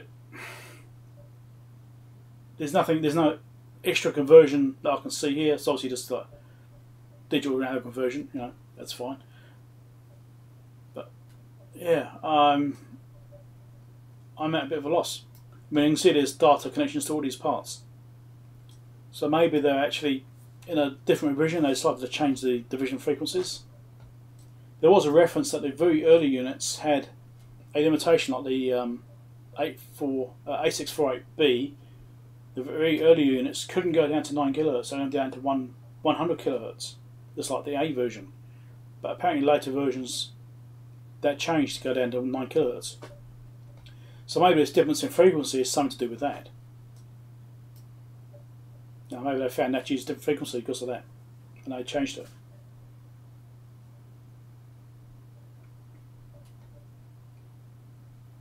Don't I give myself a challenge? Yeah, well, it's not having proper circuit diagrams doesn't help, and not much information. So I mean, this is pretty good. This information here to cross-check against is also pretty good. But you can't 100% trust it. It's a guide. So I'm kind of stuck over it's a reference missing at 1 GHz output because it doesn't appear to be there, which is causing all these problems. Or whether it's the SIGGEN synth, which is causing problems. Based on the description of the error, which is 608, it says to check the output for the reference. And, well, the output's there. That 1 MHz reference signal is there, not 200 kHz. So, is the difference that, I mean, I'm thinking I'm going to replace SIGGEN synth. I think I'm going to have to replace that card and just buy that bullet and just say, yeah, I'm going to have to spend a few $100, get another card and drop it in there because it's being a real pain. You know? So, the reference, where's this? In this module here. I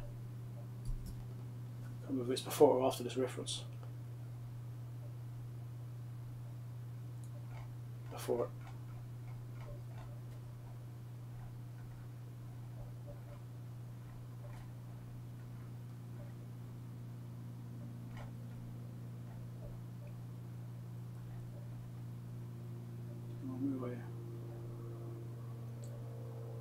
So this is a SIGGEN synth card. at least very similar to it. Again, it's different to what's in mine, but very similar.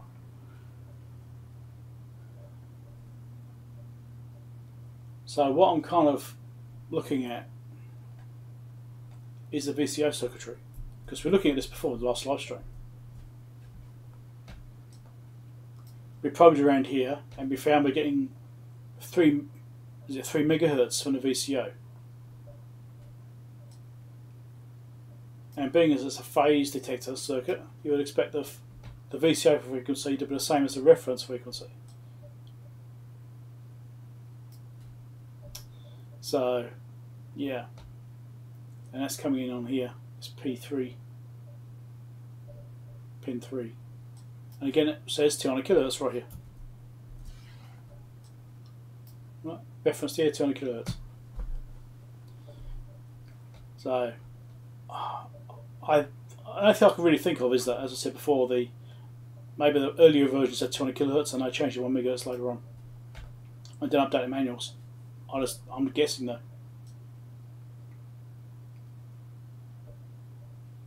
There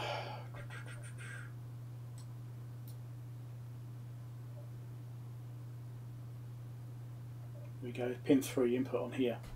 So again, they're using the same input pin to bring in pin 3 and pin 3 for the reference.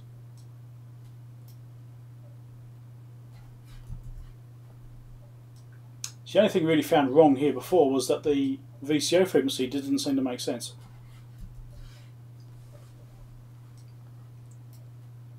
Which is coming from over here, so it's a bit odd. I mean, it's not going through that link, it's going through this bit here.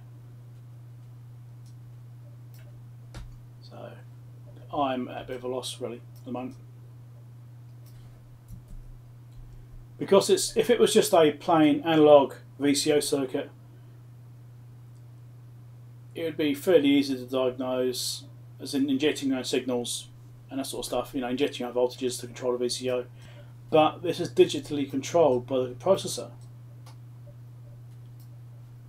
And it comes out here.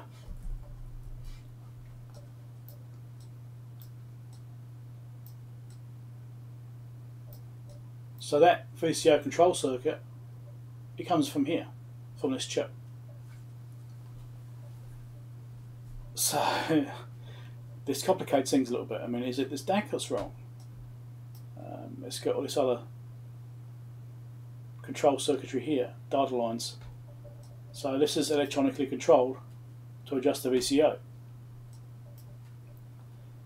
I don't know what I should be getting there. Assuming, of course, it's the same setup as on my board. I'm not 100% sure it is. It probably is though. So, yeah. That's where I'm at right now. So, I'm looking at buying another synthesizer board. That's where I'm looking at going right now. Spending that money, getting a synthesizer board, do a drop-in replacement. See if anything changes.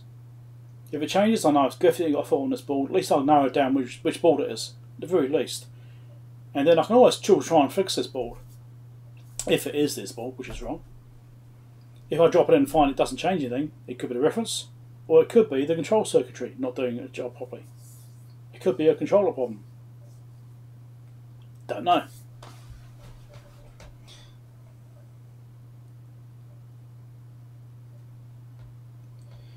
So yeah, it's been a real pain.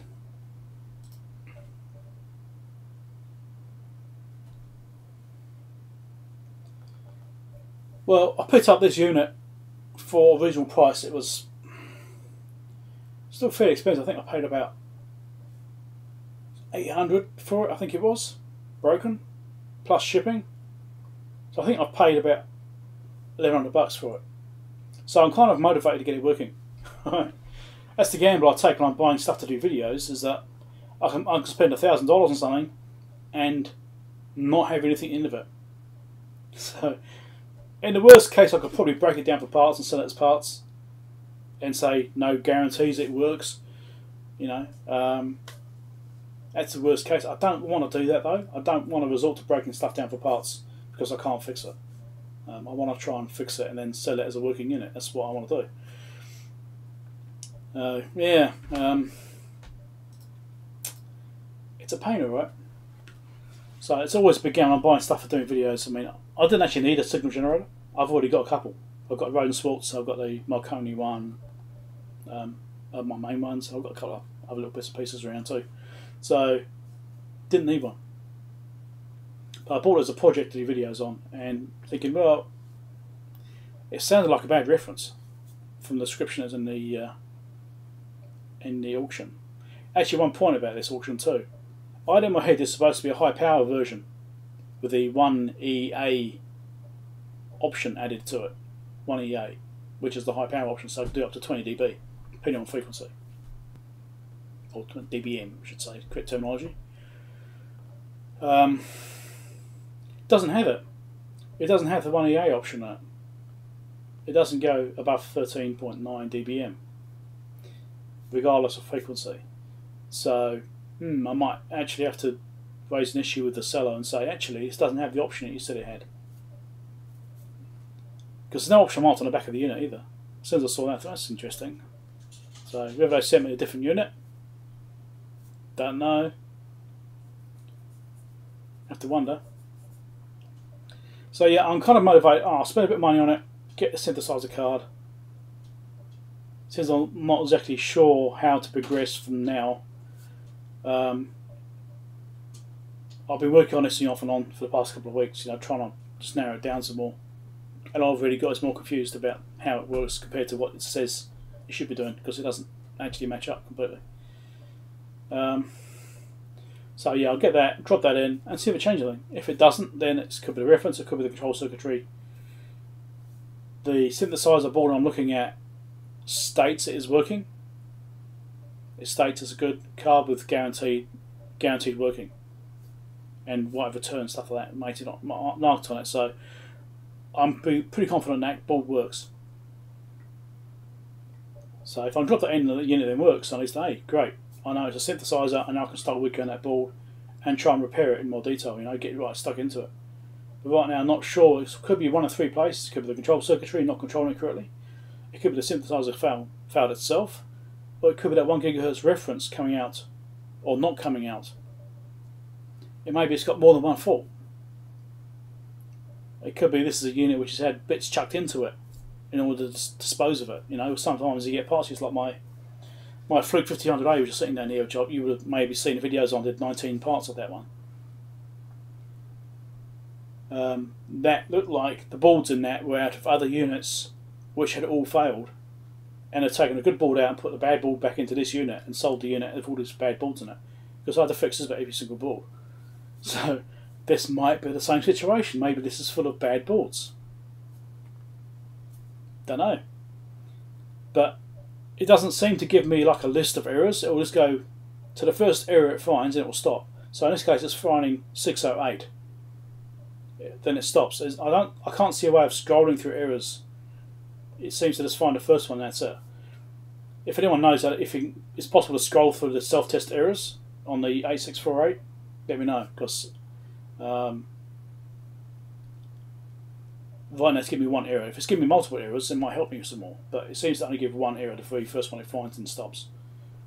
But if there's a way of scrolling through what it finds, let me know, because if there are multiple errors, that could give me a bit more insight about what's going on. Because it might be the next error is saying something like missing input from the output card. It could be that. So because it goes through each error in turn. Troubleshooting information. I think it's under here. So we'll find it.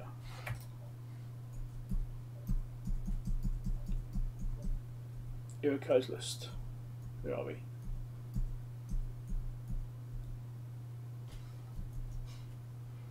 Here goes the error codes list. It goes through. It seems to go through these in sequence. Now I had one of the boards out and I powered it up and it gave an error for something else instead. So I'm not quite sure. So where are we? go through these. 608. So that's that synth out of lock Defpom main band. Now it says synthesis out of lock in indicated bands. So it shows top screen, so you know what I'm talking about. And click in there. God, too big now.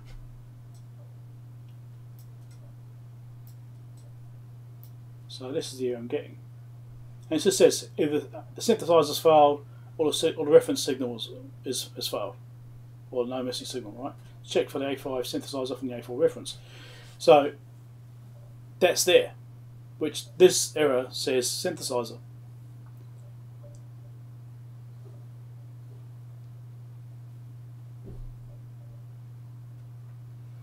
Yeah, it's right, it's a big gamble trying to get stuff, and you know, you don't know what you're going to buy. It could be complete junk, it could be a really easy fix, it could be something which works straight away because they just sold it as parts because they couldn't guarantee it did work properly. And so the honest people will say parts because I don't know if it works correctly or not.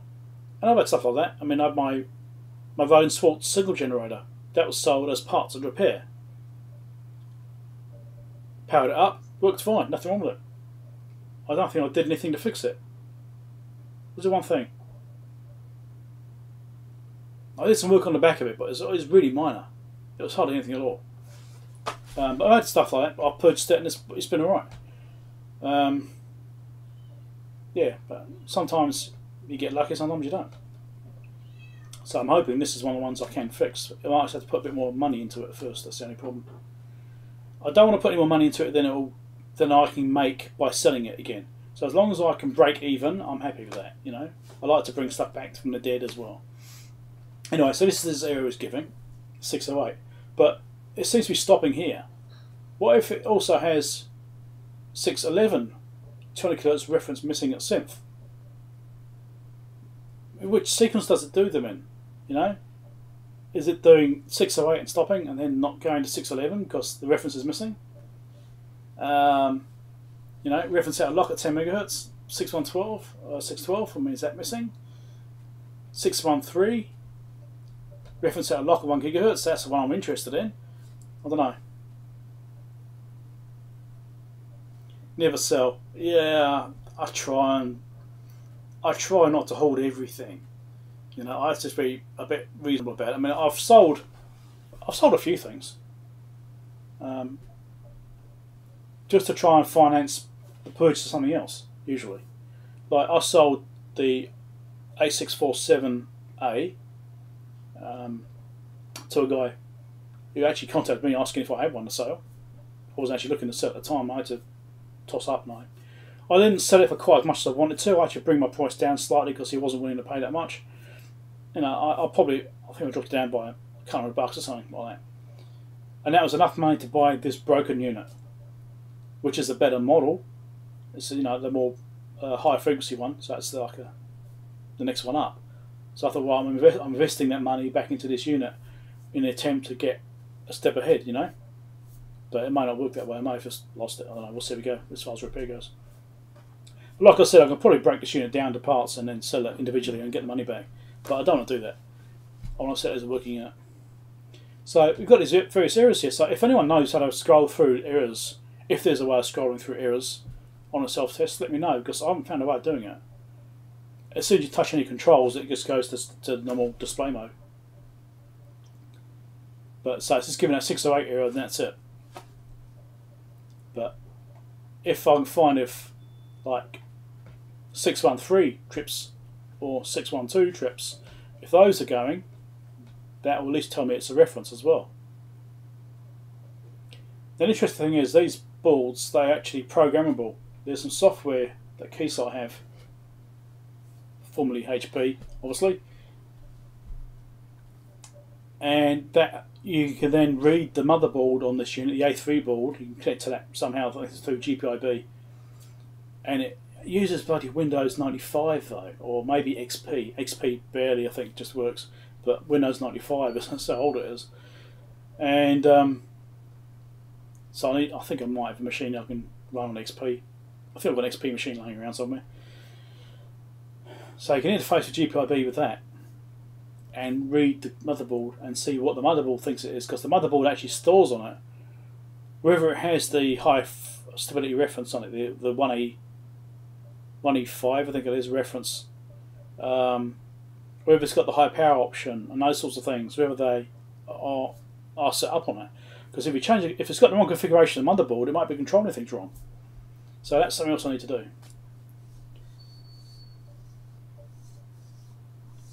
What's the next thing to repair on the list? Well, this is my current challenge.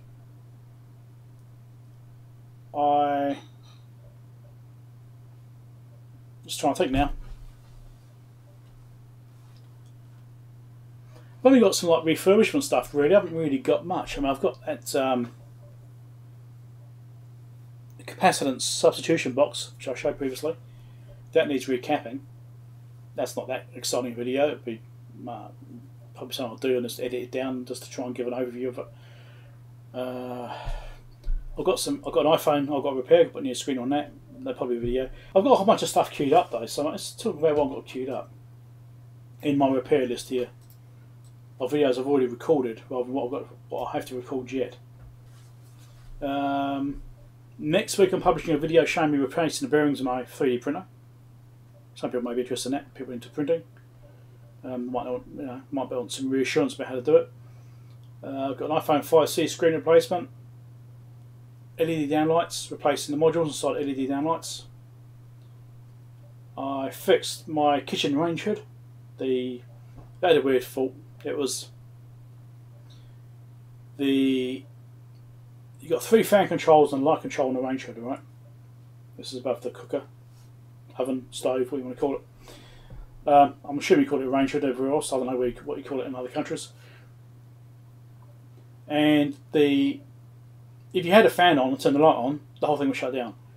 If you had the light on and turned the fan on, the whole thing would shut down. It didn't used to do that. So I pulled that apart and fixed that. I'll do a little video on the repair of that. So that'll be probably, what's that, 2 weeks time I think I'll be showing that. I've got an ongoing saga with my digital TV recorder and my TV. I've got heaps of video on that, but I'm still not finished that yet. It's each time I think I've got a fix, it's not fixed. It's been driving me nuts. So I've done work on the digital video recorder itself, recapped that. So I've got video footage for that.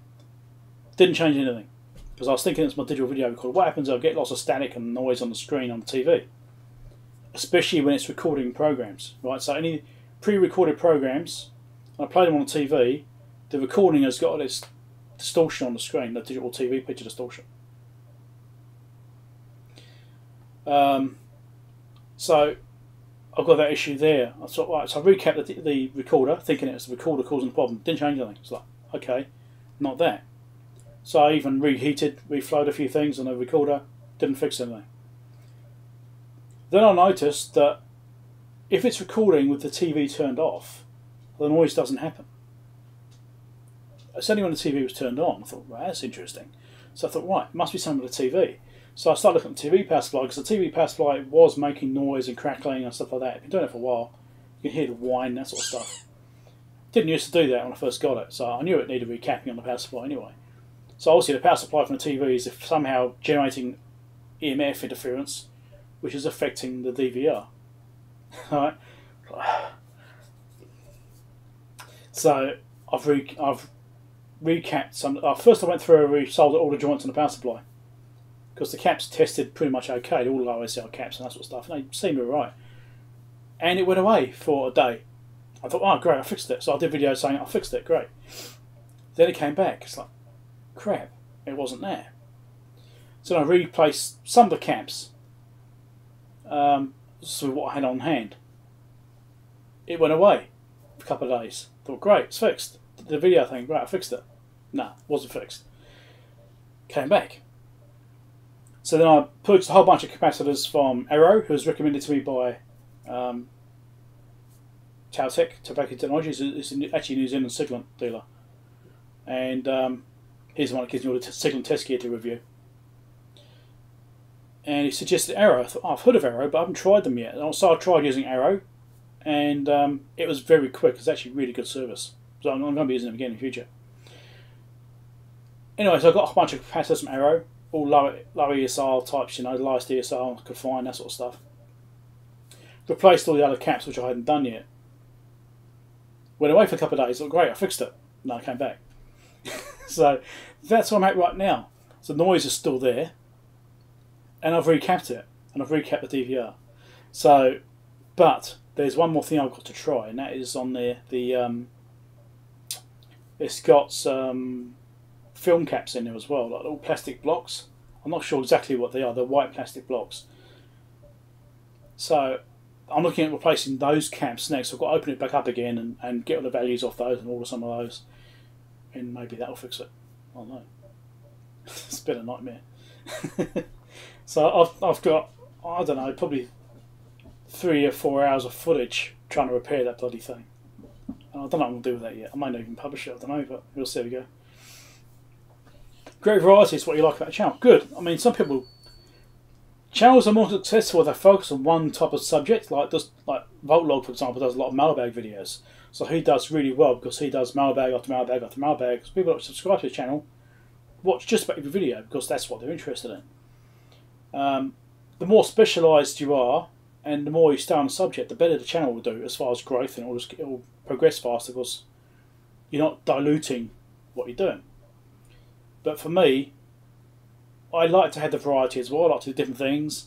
So my channel doesn't grow as fast as some of these other channels because not everyone watches every video. You know, some people only watch mailbag videos, some people watch repair videos, some might only watch the Apple repair videos, you know, or whatever I happen to be doing. You know, some might be watching the odd mechanical video I do. You know, those rare ones I do. So maybe some people are into the computer repairs or the computer upgrade stuff. And I only watch random videos occasionally. So that actually stunts my channel growth in a way. It actually harms the channel to be covering a broad area of subjects. But that's what I like to do. You know, I just video what I have to be working on at the time, what I'm doing. So, yeah, you know, it's a trade-off. I'm trading off channel growth and channel popularity to try and create, well, really replicate what I'm actually doing in real life, you know. So, what else we got here? I've been waffling about the TV thing for ages because that's driving me nuts. I've got an Apple MacBook repair video. I've got a HP ProBook 430 repair video as well. That's as a liquid damage computer. Another MacBook. And I've got a Cobra 25 limited CB radio repair, which is liquid damage, which I'm not sure I've finished that or not. Not sure. No, I may or may not have finished that one. I can't remember. Then I've got the Marconi 2435 Things Counter repair, which I did on live stream months ago. That's sitting there, just sort of queued down. It's down the list there. I've got another CB radio. I've got a whole bunch of MacBook repairs which are half done, which I need to record video for when I'm finishing them. Got what, 5 of them there, which are half done. And I've got a folder of unfinished videos, which is some more CBs. The Fluke 5200A, which I've got one issue left, which I need to fix. Which is a little bit of noise on the AC waveform, really low level noise. I want to pin that down and get that sorted out. It's almost insignificant, but I want to fix it. HP 5005 signature analyzer, or signature multimeter, which I think I did a bit of a look at. It seemed to be working okay, so I don't think I actually have to do much with it. That was a while ago as well. There's some other bits and pieces here which I may or may not be published. There's a little PA system which I picked up a couple of years ago, which didn't work properly. So I was doing a video on that, trying to troubleshoot that and fix it. And I've got another CB, a couple of CB radio things there. President HR2510 to repair, which I 3/4 did. Never quite finished it. Had some issues which I was having trouble putting down. So yeah, that's what's in my queue. In fact, I've got more than that. Those are my planned videos. I've also got filler videos, which are got a Pro battery charger, Pro user MCB 12A battery charger repair. That I didn't really find much on it. I spent a while on it. I didn't actually get much done. I replaced the capacitor. I think that's basically it. But I pulled the thing apart, dismantled it, and tried to analyse it and that sort of stuff. My riding lawnmower, I've got some repairs on that. Got a drive repair. The gear, forward reverse failed. I did a video on that. Remote control repair for my Nissan car.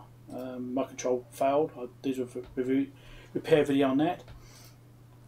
The Heathkit Decade Resistance Box refurbishment. That's sitting there too. I have to do something with that. How to replace a watch battery, a nice little tedious one for most people. Most people won't be interested in that. Just like a general purpose, general population video. Some people may want to know how to replace a battery in a watch. Most of you guys won't be interested in that at all. But that's why it's sitting here in my filler video list. And I've got one here which I recorded 2 years ago, bed frame repair. And I did 3D printing to repair the bed frame on my bed I picked up second hand. When I had the flood, and I had to because I lost my bed in the flood and everything. So we bought a new bed frame, and it was a used one, but it had some damage to it. And I did a video on repairing that and 3D printing some replacement parts. So yeah, I've got months of video queued up, months of it. So yeah. Right. Now what? So as far as this HP goes, I was wanting to dig into that, but I don't know what to dig into. Chris has uploaded a video. Petronics to Chevy truck installation. Cool. Let's watch that later.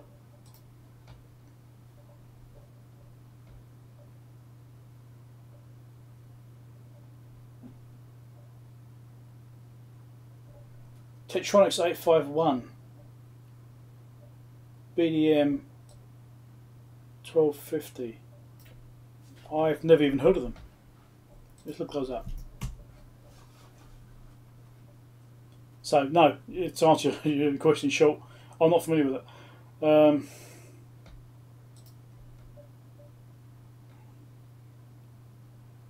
You got a job like, so one works, two don't. I'm just having a little look now, looking it up.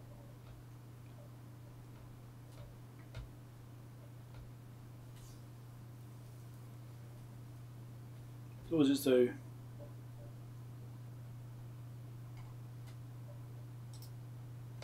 Oh, come on, show big pictures. They're tiny pictures, that's useless. So what exactly does it do? Resistance, temperature, time, period, frequency, pulse width, interval, coincidence, transition, voltage, logic state, high, low, active, invalid. Okay. It gets better pictures though. It's a weird looking instrument.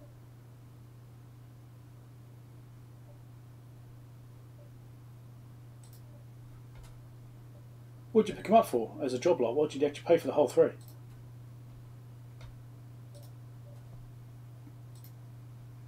I'll have to do some more research on these and find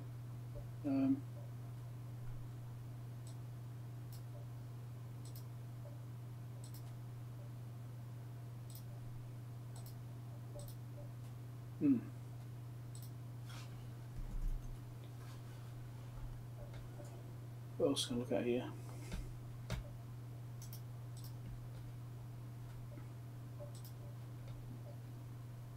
So what's that instrument actually used for? I'm just trying to actually understand what it actually is. I'm always on the lookout for interesting things, you know, things to do videos on.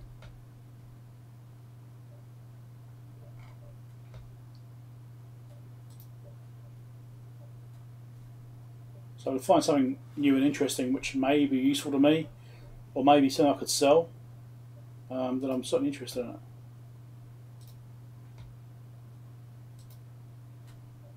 Oh, come on, load.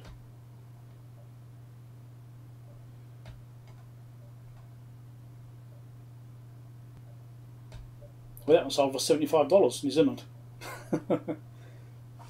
Wow.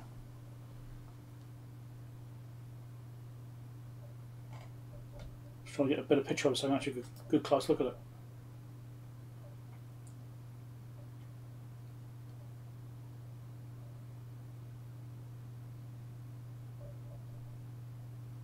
It's got channel A, B and C. Slope angles. Like a multimeter as well. What the hell is that?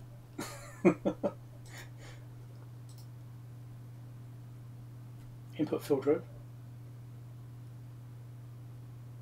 Peak, duty factor, frequency, period, width, transition time, total something, frequency ratio, counts, transition, small times, threshold, threshold, threshold, threshold, line voltage, temperature degrees C, ohms, AC volts, DC volts. Weird.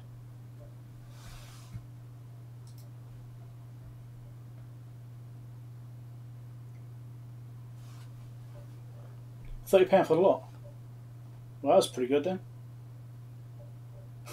Very nice. So obviously you're in the UK. Whereabouts in the UK are you? My wife is currently over there.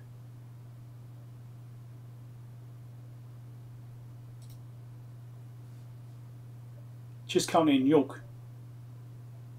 She's travelling all over the place. So whereabouts in the UK are you? Maybe if maybe I can save you posting it. Maybe she can pick it up for me if she's nearby.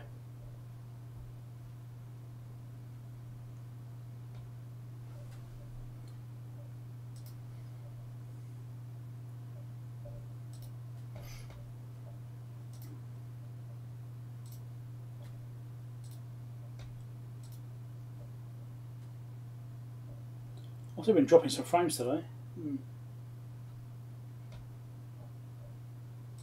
Right.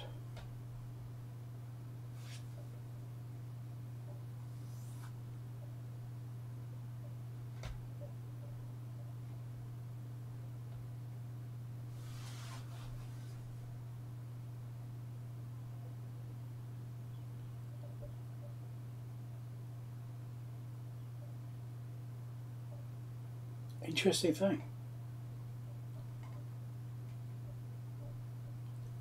Let's try and find a manual for that too. Do you ever read of it, maybe? You're in Cornwall. Oh, my wife was in Cornwall last week. She was down there last week. Let me just check her schedule. She might be going back there somewhere. Let me just check her calendar to see when she's going to be at certain times. Now I've got to find it. God, I've got so many emails sitting there. Here we go. Where is she going to be? So this week.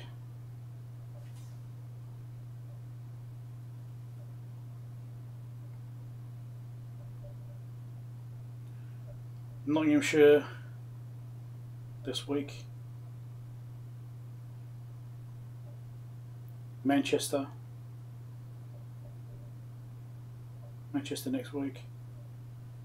Chippingham, wherever that is, I'm not quite sure. I have to look at that. Back down to Kent. A couple of weeks' time. Over to Liverpool. In a few weeks' time. Then she's going to Derry, which is in Ireland. Sutton Ashfield, I'm not quite sure where that is. And then back to London, then she comes back home. So, yeah, she's not going back to Cornwall again, that's a shame.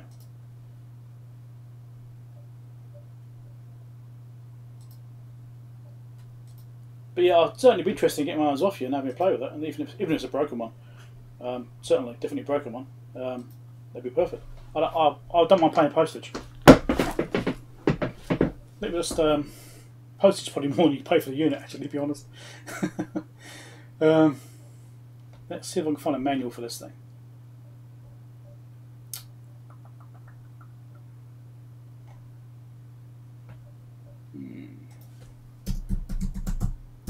Nope, if I type the word manual properly, it'd probably be helpful.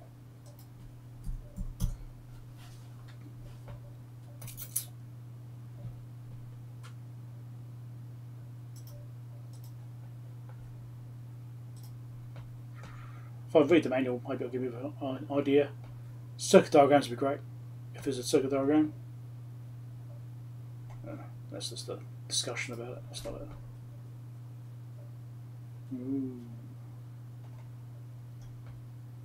What's this one? Nothing's come up straight away for manuals. Not yet, anyway.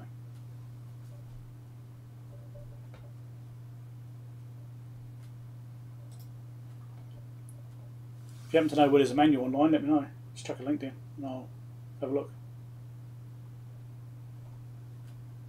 Did you get a manual with it when you got yours?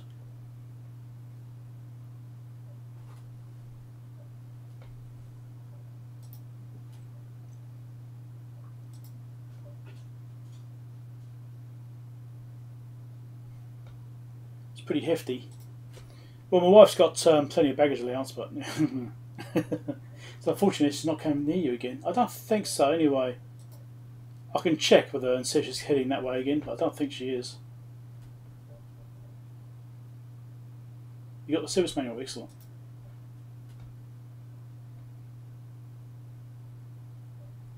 Yeah, the electronic copy would be fine. There might be one out there somewhere. I mean, being a Tetronic, there could well be. 1978. I'm just loading a PDF now from somewhere. I don't actually know what's in it. Might just be a listing or something.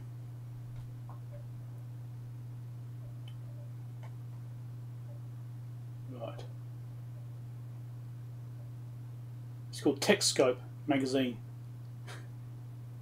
Or something. It's called TechScope.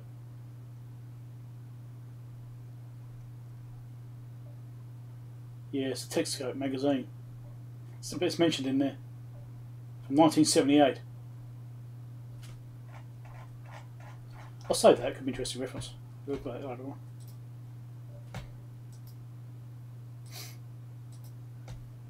Yes, I'm always looking out for little bits and pieces, you know, things that could be interesting in videos, things to fix. Ideally something which is useful to me, but not necessarily. It doesn't have to be. You know, but yeah, something unusual is quite good. I like to do unusual stuff if I can. Don't do the same as everybody else is doing. No point in doing that.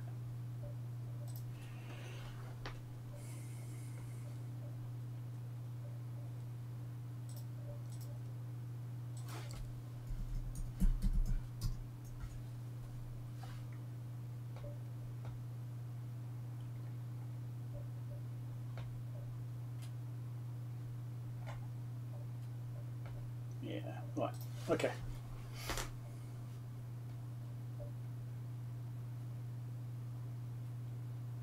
Cool.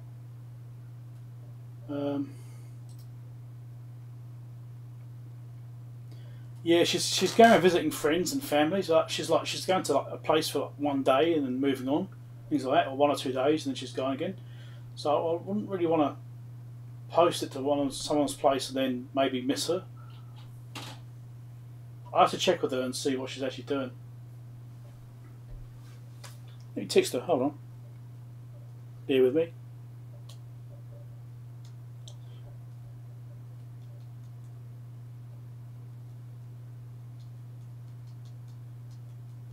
How heavy is this thing anyway? Do you know, roughly?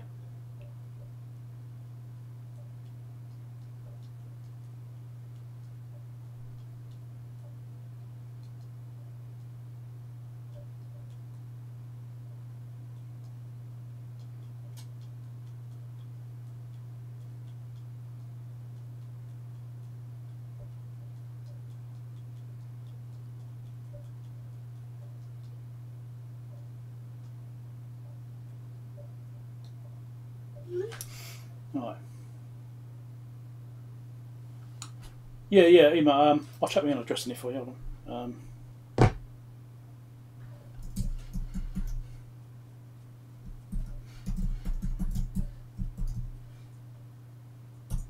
Yeah, here's my email address.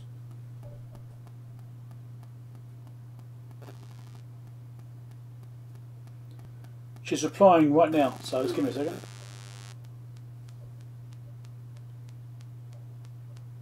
Apparently she's going, the closest she's going is Exeter. Whereabouts in Cornwall are you?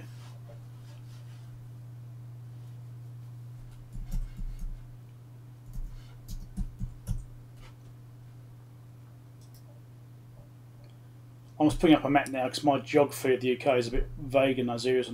I'm from the UK as well. I'm from like London, southeast London area in Kent, so that's the area I know a bit better. But these areas I'm not so familiar with.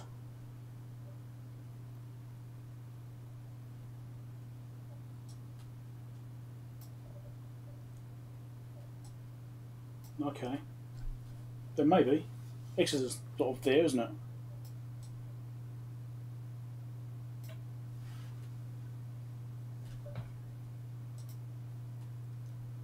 About 5 kilos. Oh, cool. That should be right. Yeah. Definitely chuck us an email, and hopefully we can work it out. Hopefully my wife can drop in at some time.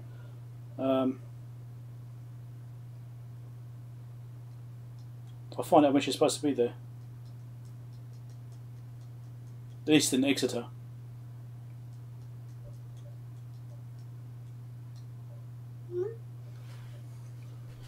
I'll give you a rough ETA, or at least what day, what week it'll be. Hopefully we can sort something out. So she's travelling all over the country. She's been all over the place. She's been up to Inverness a few days ago. Been up to Loch Ness. So she's been all over the place.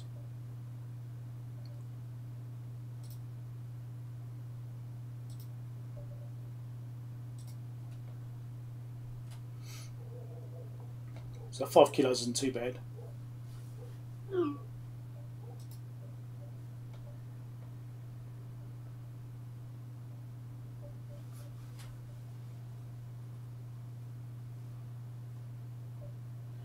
So apparently she's in Exeter between the 19th and 21st of July.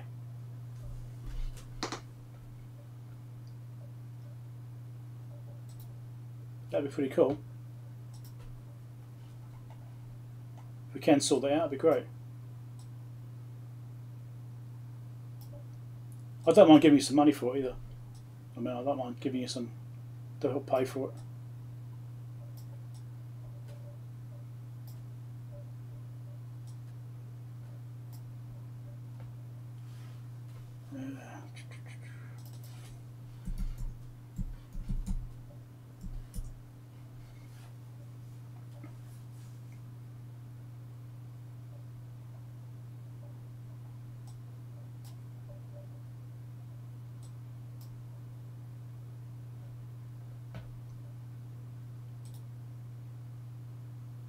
F5 between those 2 points. I'm trying to see. Oh no, I can't see how far it is between those 2 points. X2 and the edge of Cornwall. Oh no, I've lost it now. Anyway, so yeah, so I hope we can sort something out. Just yeah, chuck us an email. We'll go from there. That'd be great. Excellent.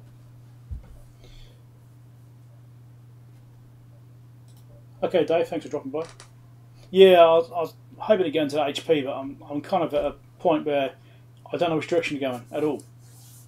So I'm kind of lost on it right now. Until I get some more direction, I'm gonna just tinker around with it here and there. You know, if I could figure this out in my head, which direction to go in at HP, then I'd be into it. But right now, it's a case of, well, which bit's wrong? I just don't know. I think it's a synth gen, so I'm just going to replace that bulb and see if it fixes it. So I'll probably buy that in a couple of days' time. I'm just waiting for some money to come through in my PayPal to finance it. I've transferred money from Banggood and from Teespring and what's the other thing? Banger, Teespring, and something else. Patreon. So I've transferred all money from those different things, my my streams from my supporters, and I've put those onto PayPal, and that should just be enough money to pay for the synthesizer board. So that'd be good.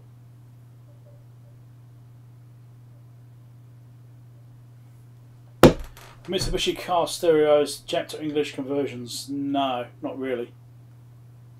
You can get modulator conversions, so because the Japanese radios run at like 88 megahertz or something. They don't go at high frequency. The Japanese FM is at a lower frequency, but you can get these mixers basically. So mixer goes in the antenna line, it will down convert it. So you have the up to 108 megahertz, and then it will shift it down. I think Super Cheap might sell them still. I'm not sure. Done. Don't worry about money. That's awesome. Thanks a lot. Appreciate that. Hopefully we can get it all sorted out and be nice.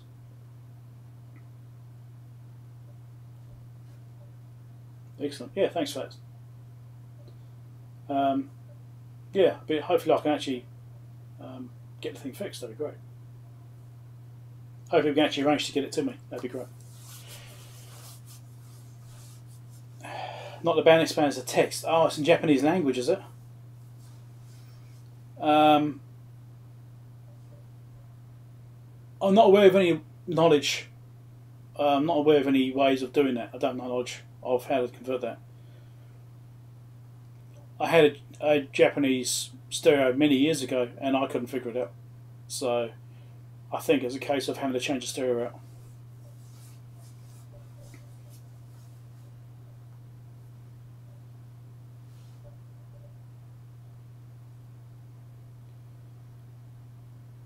Yeah.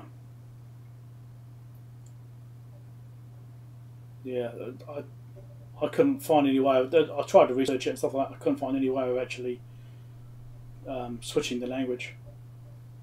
I think it was pretty much hard coded in there, and that's what you get.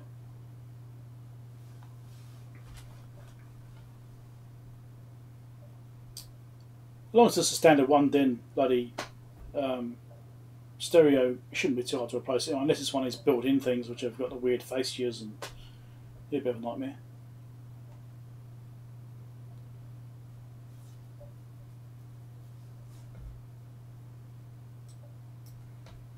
Yeah, right. I feel like I should be doing something else. So we'll talk about other repairs, what other stuff I've got planned up. Well, did I buy something recently? I'm trying to think if I bought anything which I've still got to have arrived yet. I know I bought some stuff. I don't think it's anything for repair. I think it's more of interesting things, like bits of test gear and little bits and pieces. I don't think there's anything particularly exciting there. I need to go and have a look now. One of the things I purchased was a Fluke multimeter, apparently brand new, for a fraction of its normal retail price. We'll see if it's a scam or not. That's a 17, was it 17V, I think it was? Instead of being over $100, it was like 30 or something. It's ridiculously cheap. This makes you think, oh, it sounds too good to be true. It probably is. So, we'll have a look at that. What did I buy? I was checking my purchase list on eBay. See if I've got anything outstanding.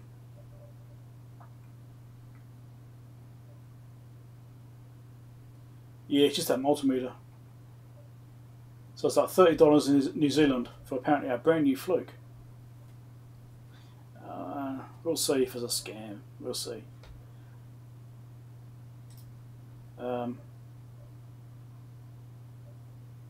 Feedback on a particular person is like 96%. $300 trades might be alright. Who knows? If it turns up, it'd be great. I've got a really good deal. It might be a fake one. We'll find out. We'll pull it apart when it turns up, if it turns up. I know that one of the common requests I get from David V is to do the spectrum analyzer. What meter did I just say? It is a Fluke 17B.